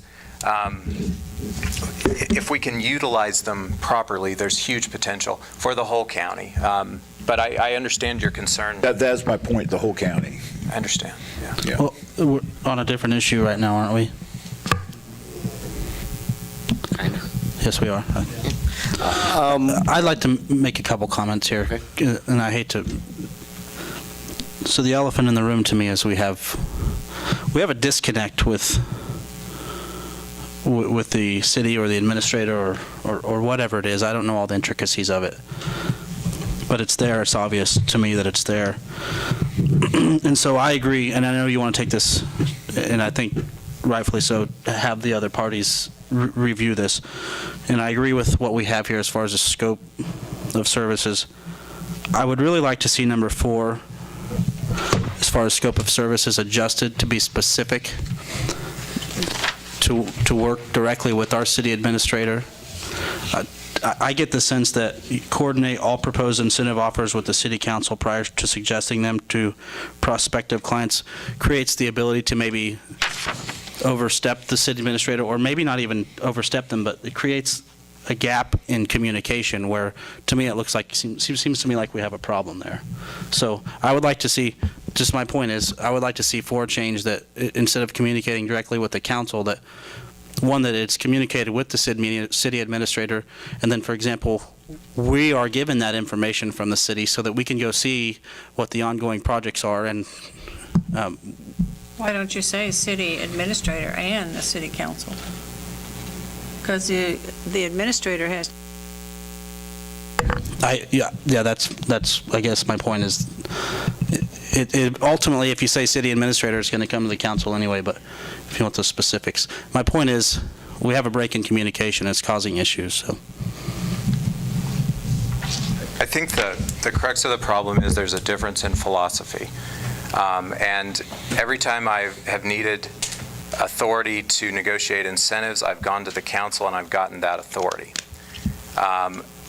And that hasn't always been well received. And Carl and I have different ways of looking at incentives. We just see the world differently. But ultimately it's the council's decision to obligate the city on incentives. And so I would caution you against taking the council out of that in the scope of services. Well, I'm not recommending that we take it out of them. I'm just saying that we include city administration in that line 4. I have no objection to that.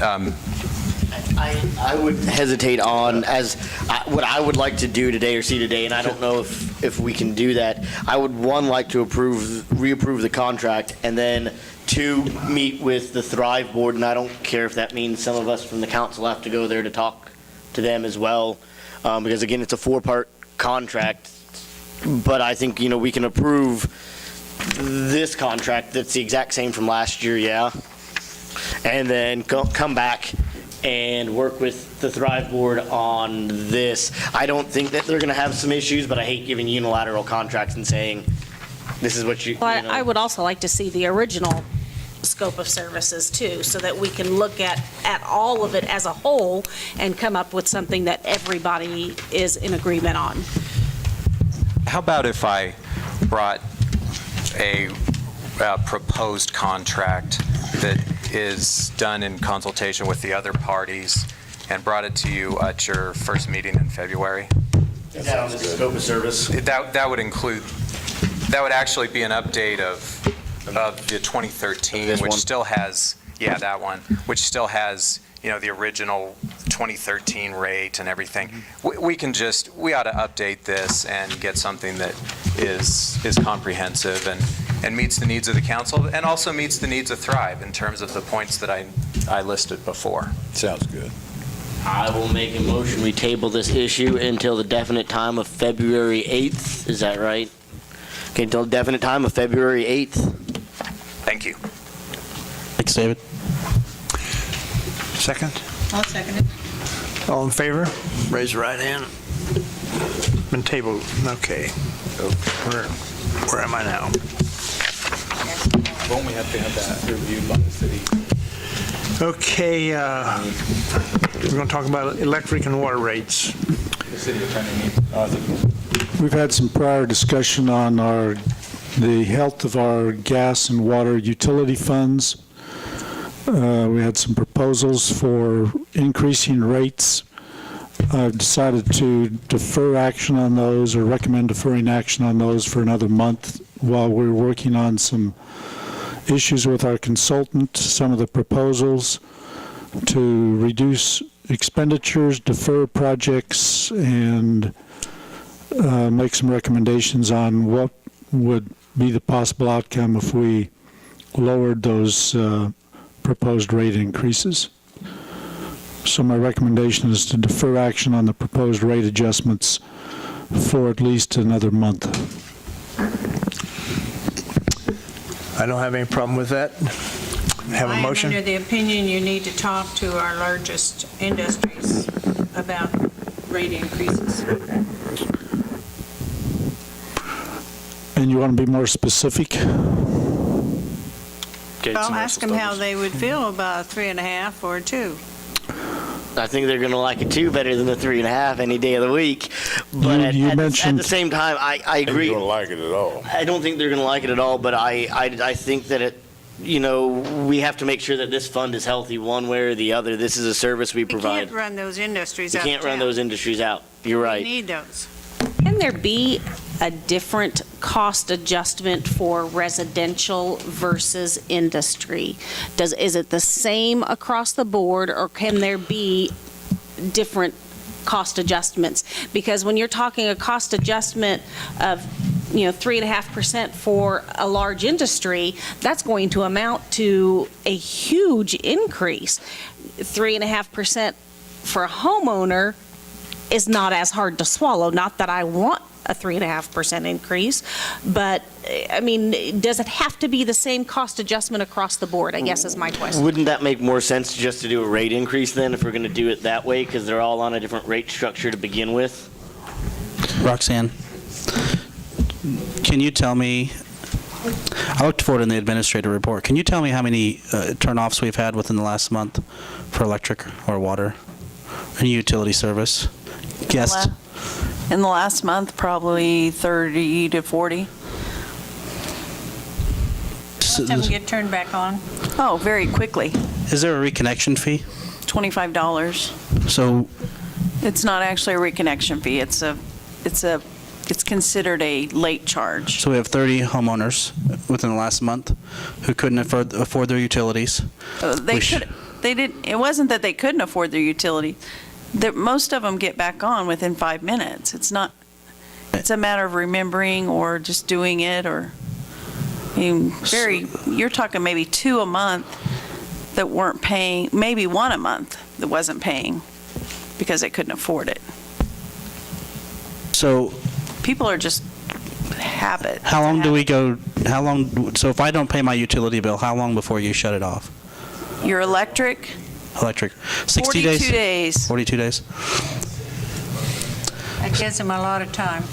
Everyone gets paid in So if within it's 42 about days. forgetting, we can't, it's conjecture for us to state why they are or are not paying their utility bills. Sure. But the point is, we have people who are constantly having their utilities shut off, whether it's for they can't pay or they forget or for whatever reason, then we assess them a $25 fee. And we're talking about raising the rates again.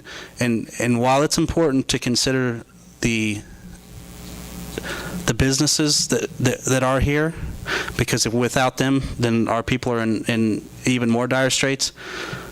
But our focus can't just be on the business, too. So when you're sitting there thinking, we probably shouldn't do this for the business, I would just hope that you guys take our citizens into consideration as much as you take the businesses into consideration, because 3%, 5%, 7% fee, fixed fee, this is a big deal to people, And I agree with that, but we've also got to take those industries into consideration, because without those industries, there will be people without jobs. Nope, I agree, and that's exactly what I just said. We've got to look at the whole big picture, Right. and I'm with you. I really don't Let want me to ask you rate this question, increase. and I agree, because I did just, say we do need to consider those entities that are doing business here. But when we're at home and we can't make our cable bill, or we can't make our water bill, or we need money for our car payment, do we sit around our dining room table and ask our family, do we need more money, and all raise our right hands? Because that's what we do at the city. We don't say, let's cut something here, or let's cut something there, or so yes. Let's do it. We have limitations. There are certain, please let me finish. We have limitations. We can't just cut everything across the board, but there are also strategies of reducing expense and managing budget that doesn't include raising our right hand every 60 days and raising a mill levy and raising our water rates and raising our electric rates, because we are hurting our people badly. One of the differences is that we haven't kept up with the cost of inflation. We haven't raised rates on the water since 2008, is that correct? We did this year. No, we've raised the water rates 4 times in the last Okay, which was 3 years. sewage then? There's one of them that we haven't raised since 2008. No, the water rates wasn't raised after the new plant. After the new plant. The gas and electric have both been on an ECA, the energy cost adjustment. So if you look at the energy cost adjustment, other than that, which fluctuates with the cost of commodities, there has not been a technical rate increase since about 2008. Right. So you haven't adjusted your rates since 2008. So we keep yes, the commodities revenues. We bring the revenues to match the cost of the purchase of the commodity. Right, but that doesn't keep up for the cost of inflation for employee salaries. It's mostly the water. Right. But even on the electrical fund or the gas fund, that doesn't keep up with the cost of inflation. That's why we have to talk about these things. It also doesn't raise your revenue to deal with EPA mandates or economic development incentives. Right, and that's why we're dealing with these issues now. And here's the issue. I would rather raise 0.5% or 1% extra, go build these 10 new megawatts that we need, and then be better off in the future in 10 to 15 years. Or we can sit here and say, guys, let's just cut everything we can, and in 10 to 15 years, we're still in the exact same boat with the exact same stuff, and we have nothing to show for it, and we've just cut the entire legs off of ourselves. It's going to take some money to invest in the system, and it may mean paying interest rates, and it may mean taking out a bond to pay these interest rates. But if you do it now when interest rates are low, I guarantee it's going to be better over the next 10 years to save $4 million on A, what we're spending to Chanute, and B, what we can sell, than to sit here and say, I hope one of these days we'll be able to get on the right footing and put that $1 million aside for the next 10 years. You know what? In 10 years, I guarantee you the cost of a megawatt hour is not going to be $1 million an hour anymore, is it? Yeah, I don't know if you clearly got... We have to start looking, and it's going to take money. And no, you don't want to do it, but nobody's invested. And so we've kept the rates super low, and we're still much lower than Westar, and we're still much lower than Heartland. And we have to say, look, at some point, we didn't set the money aside because we charged really low rates. And we're in this situation. We need to invest in production. We need to invest in generation, because that's where we're making our money, and that's where we're going to make our money in 15, 20 years. Period. And if we don't have this, and if we don't have the money to set aside for new generation capacity, like we didn't this year, at some point, those EMDs are gone. They're gone. Let's just be honest with ourselves. They're old. That gets us down to 10 megawatts that we have of generation capacity, which means we're going to be spending another $400,000 just to buy generation capacity. We'd be spending somewhere over $600,000 just to buy the capacity to generate. Or we can sell our own capacity, make that savings. Let's look into this. Let's have a real discussion about this. I think electric is rebounding. I think it's coming back. The reason it's down is because of the EPA mandates and because of the Gates expansion. It's going to rebound. Water is probably not. We're still paying for that water plant out there that we didn't need. Didn't need that big of a water plant. Sorry, we didn't. Water may need to be adjusted. I think electric is fine. It's going to rebound. It's going to. What do you think about a special assessment on Gates for the money we spent out there? Well, in hindsight, we could have worked this arrangement a little bit differently and had them make more of a commitment. If you sign some kind of a contract to pay this much of an increase over a certain number of years, then we will put in these improvements to benefit your expansion. Kind of got the whole. Unfortunately, a little bit, I think, too. we didn't have that kind of a contract. So we've made the improvements. We got to pay for them. You know, the economy's down. I'm still okay with making those improvements for Gates.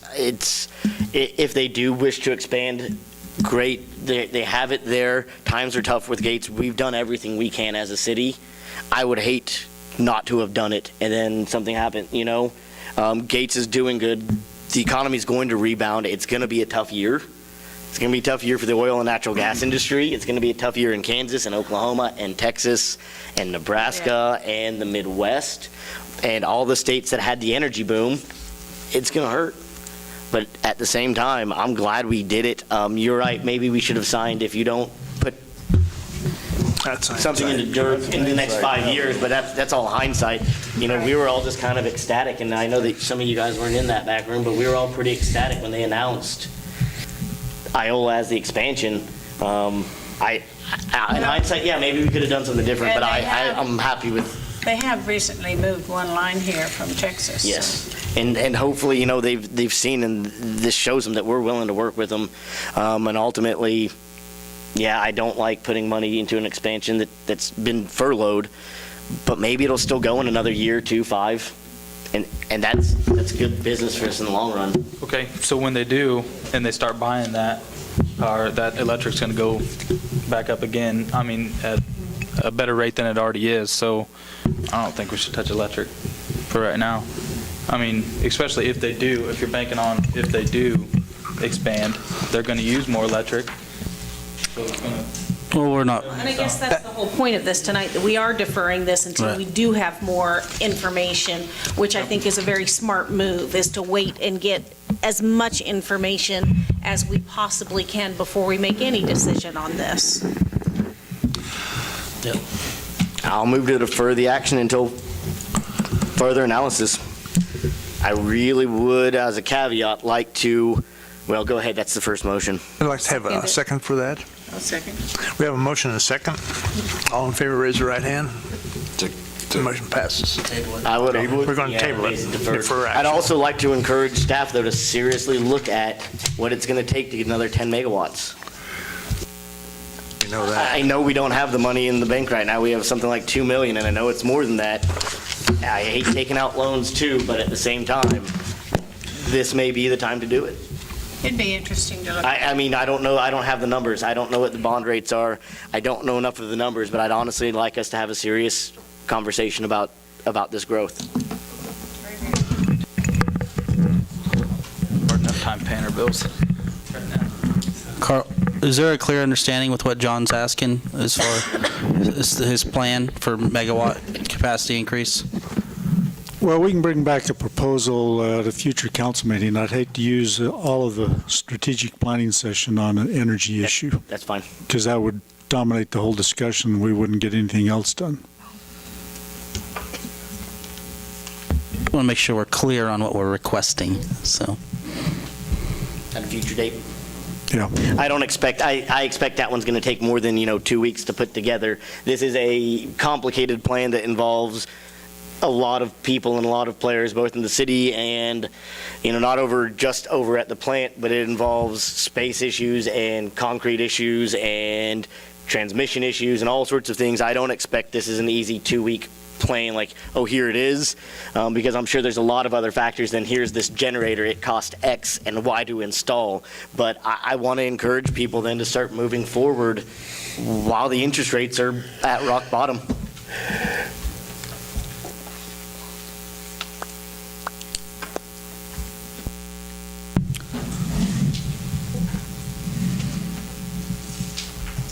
Well, we've settled that. Now how about Oak Street crosswalk? Yes. Yes, Corey, please. All right, at your last meeting, you asked us to put some costs together. In your packet, Dan and I went out and looked at it. Looks like we can do it, not counting labor, for around $2,600. That's not with any of the lit signs, the flashing beacons. That's just basically putting in a standard pedestrian crossing, ADA ramps, and paint on the ground. I mean, there's cost to our labor too. I added that just so you kind of got the idea of what it would cost us in comparison. I think it's a good starting point to get something there. It's fairly easy for the guys to do. Keep in mind, it's going to take a little while for the weather to clear for us to get a good couple weeks to actually get that accomplished. But Dan, I don't think it'd be an issue. And just so we understand, KDOT actually talked about putting it on the west side of the intersection. And I talked to Darren about that and out at KDOT because I was concerned that their study showed it on one side, and when we go to put it in on the other side, they might have an issue with that. I was kind of wondering why we put it on the east side. Well, there's some elevation issues over on that side. There's a retaining wall on the north side. We could do it, but there's a chance that we would damage that older retaining wall, and we want to stay completely away from it, to be right honest. Plus, there's a rather large tree and some other things on that south side that just, there's a good sidewalk on the east side going south, and there's a good sidewalk east to west on the north side of Madison that we can tie into, as well as putting in a painted crosswalk going across the street to the west to line up with the sidewalk that runs north. I just think this is a really good start, and then, would be something also, once it is done, to get that information to the middle school and make Yeah. sure that it's passed out to every kid, put it on the website, that this is where the safest place to cross the street is, this is where we want you going to, whatever, however they have to do that. Just for grins, I did look at the cost of some of those flashing lights. Those things are outrageous. Did you check with the city of Olathe or Lenexa or Overland Park or Wichita? I just looked on the web and then looked on some of our suppliers' magazines, and for these signs, typical signs that we've got, they were like $1,700 a piece for solar, and I think they were a little less for DC power if we put power to them. But then you got the expense of us running power to them or figuring out a way to tie them in. So, I just didn't see it as a real viable option for what we were going to do over there. It's something we could do in the future, whether we put a flashing beacon up similar to what we got on Cottonwood, that would alternate during those times. Maybe that's something that we keep an eye out on grant money for as well. And it could be something. Right there. Let's get Van Scoik on this. Maybe they'll get us that $7,300 for that. Well, you think we could do that? I think we can get some money out of KDOT eventually on some safe routes to schools. I'm not sure. Safe routes to school. I'm not sure if they'll fund those type of things. I have a feeling they'd be more to the, let's not just overdo it. But, it's up to you guys. We can do this thing pretty reasonable. Dan doesn't seem to have an issue with it. And, a couple weeks time. I would really like to see a flashing light like one at the Bolus. I agree. I think that, so it would be it would be 7,300 Or something that. plus the 7,000 to 10,000. So you're looking at If we were to, I didn't even figure the labor cost up on the flashing lights. signs. I'm looking at $7,000 to $10,000 if we were to put the LED type outline signs, the ones you see on this KDOT sheet, that would have LED around them or a flashing light, something around them that are actuated by solar. If you want to include the flashing signs, like KDOT recommended, you can add another 7,000 to this project total. Yeah, 7,000 to 10,000. I mean, and we could put, I don't know exactly what we'd need for post to mount them on yet. I didn't get that deep. I saw the sign cost, and it just, to be right honest with you, it scared me.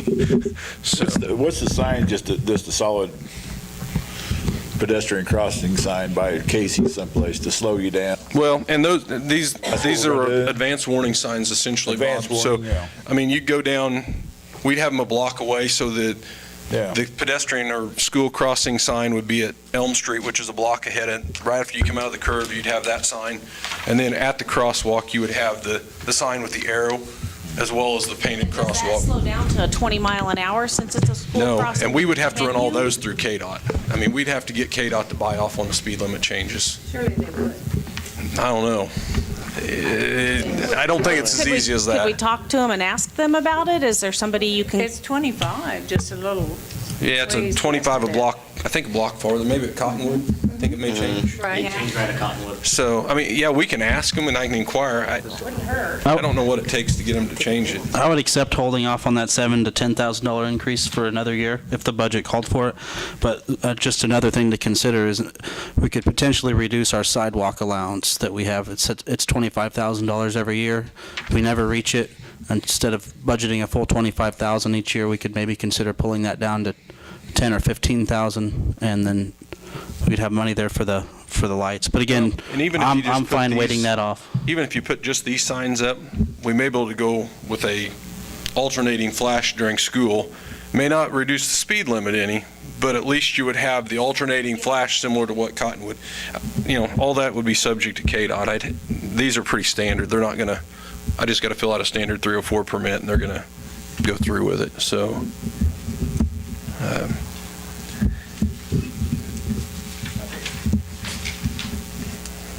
So do we need a motion to move forward with at least the first part of this? Yeah. Yes, please. I would make the motion that we move forward with the crosswalk at Oak Street and 54. I'll second it. We have a motion and a second. Any further discussion? If not, we'll vote on it. All those in favor, raise your right hand. Anything else on that subject, guys, you want me to bring back?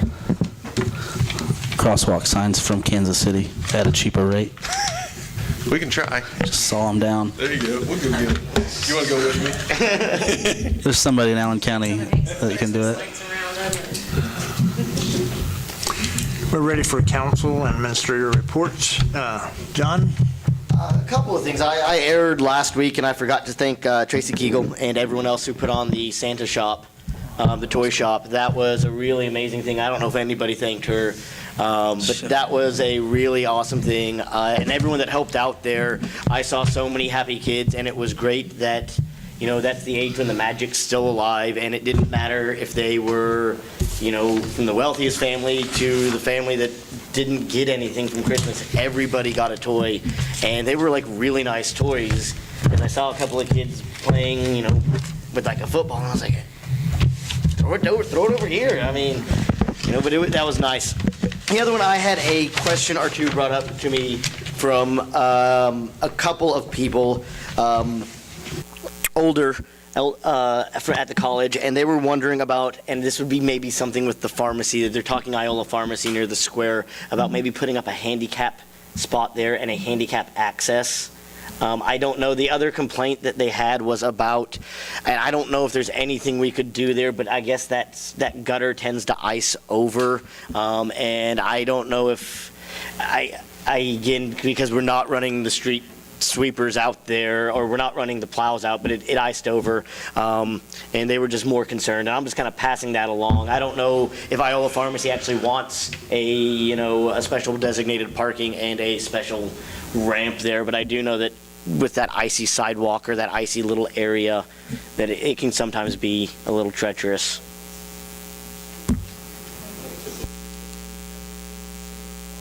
Is that? Yeah, I'm sure we will. I was just passing along. They had just brought it up a couple of times, and and I think they were more concerned with the ice in the gutter, made it a little bit tough to step over.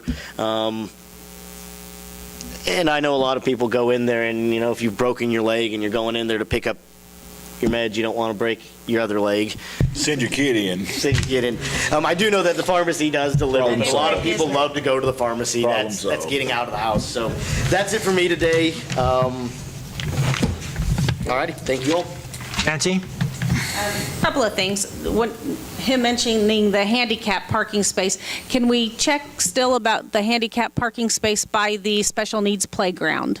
Because I don't think that's happened yet. And I know we were going to check on getting something put right up there by the sidewalk that leads up to the playground. I know we need to talk. And then the other thing is, I know that we're always, looking for ways to maybe increase a little bit of money coming into the city. And something that was brought to my attention that some other cities have done, assessing back some of the costs associated with court, such as assessing back the cost of fingerprinting that person, and that goes against, that's part of the court costs, or any jail costs, that housing costs, medical costs. There are several cities that have ordinances that those costs get assessed back to that criminal. I mean, they're the ones that are why are we paying for it? And I know sometimes it's hard to collect those fines anyway, but if we could add some of these fines back on. I mean, when you talk about fingerprinting, you've got police officers that are there staying overtime at court. They've got to fingerprint however many they have to fingerprint. Even if we just assess that charge back at $20 a person, but like the city of Newton, they assess back if they have to have a witness come. How about their attorney fees?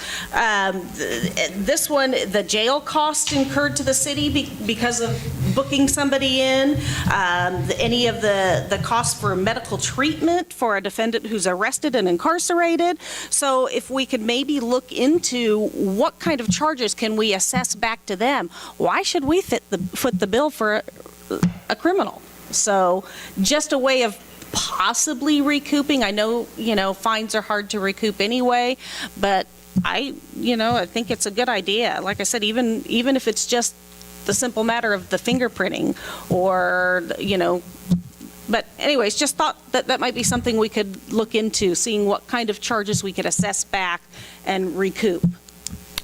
I think it's a very good idea. I think this month we paid about $5,000 to attorneys for. And Do you ever collect them from the people? I've got these Sometimes. copies of these two ordinances that I, Throw them in jail and incur those costs. well, and that's where the city of Newton even charges that to them, a per day incarceration fee. So, like I said, you might not ever see some of that, but you might. Well, then they don't You pay know. it, then we go arrest them for not paying it, and then they're accrue more, and then they don't pay that. And I can see that Possibly, happening. but, if there's some of those fees that we could recoup, like I said, even if it's just an additional, you've got to be fingerprinted, you're paying an additional $20 for those fingerprints. So, yeah, I'll make copies and anyway, and that's it. That's all I have. Okay, Beverly? I don't know. Speaking of Tracy Kegel, I enjoyed one or two times I saw it, the decoration on the trees in the park. I thought that was very nice. And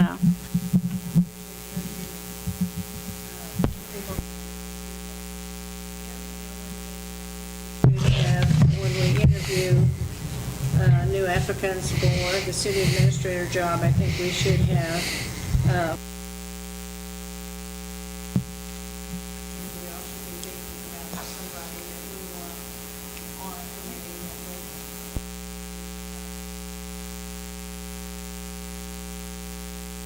we had a committee from the public, and I think it worked very well. More That's all I input. have. Robert? I got nothing tonight. Nothing tonight for me. Austin? I got a few things. I'd like to thank those that did call me, or that stopped me and talked to me about agenda items. It means a lot that they look into that stuff, and I try to do the best I can for them. Number two, Aaron had brought up the credit card swiping thing for utilities a while back about, I know we charge the online if they do the credit card. Talking about charging across the board for that. Because, that was $25,000 annually or something, wasn't it?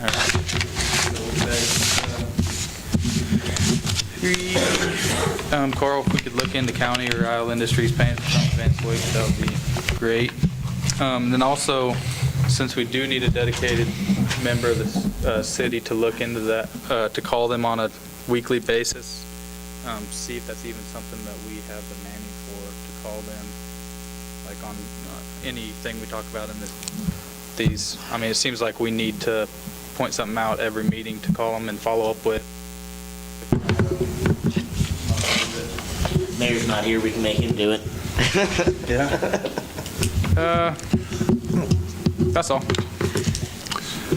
You just call Sandy. Sandy? I have nothing tonight.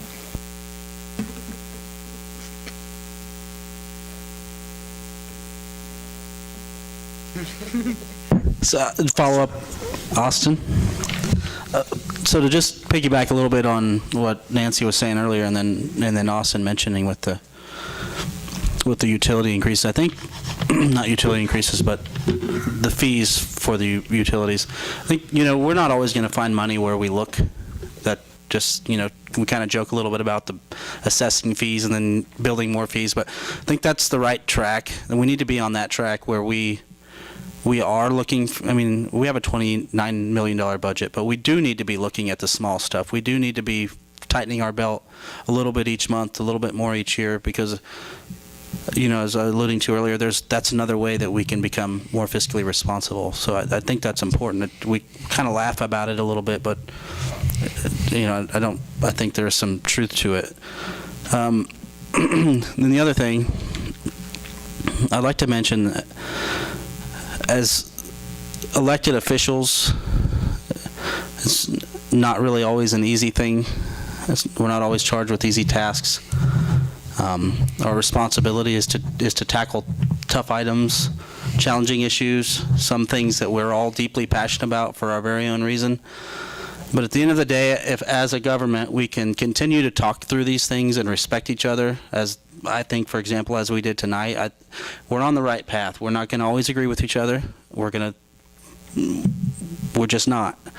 But at the end of the day, I just want to say I do appreciate everybody being respectful when we do discuss these types of issues that we're all deeply passionate about, because at the end of the day, we're doing what we think is right for the city and for the community. A lot of these things aren't necessary personal sentiments, but I noticed tonight that everybody seemed to stay pretty calm with each other in a room full of quite differing opinions, so it's appreciated. And that's all I have. Carl? I'll entertain a motion for adjournment. I'll make that motion. I'll second it. Favor, raise your right hand. I can't believe Carl didn't have something. Never heard it.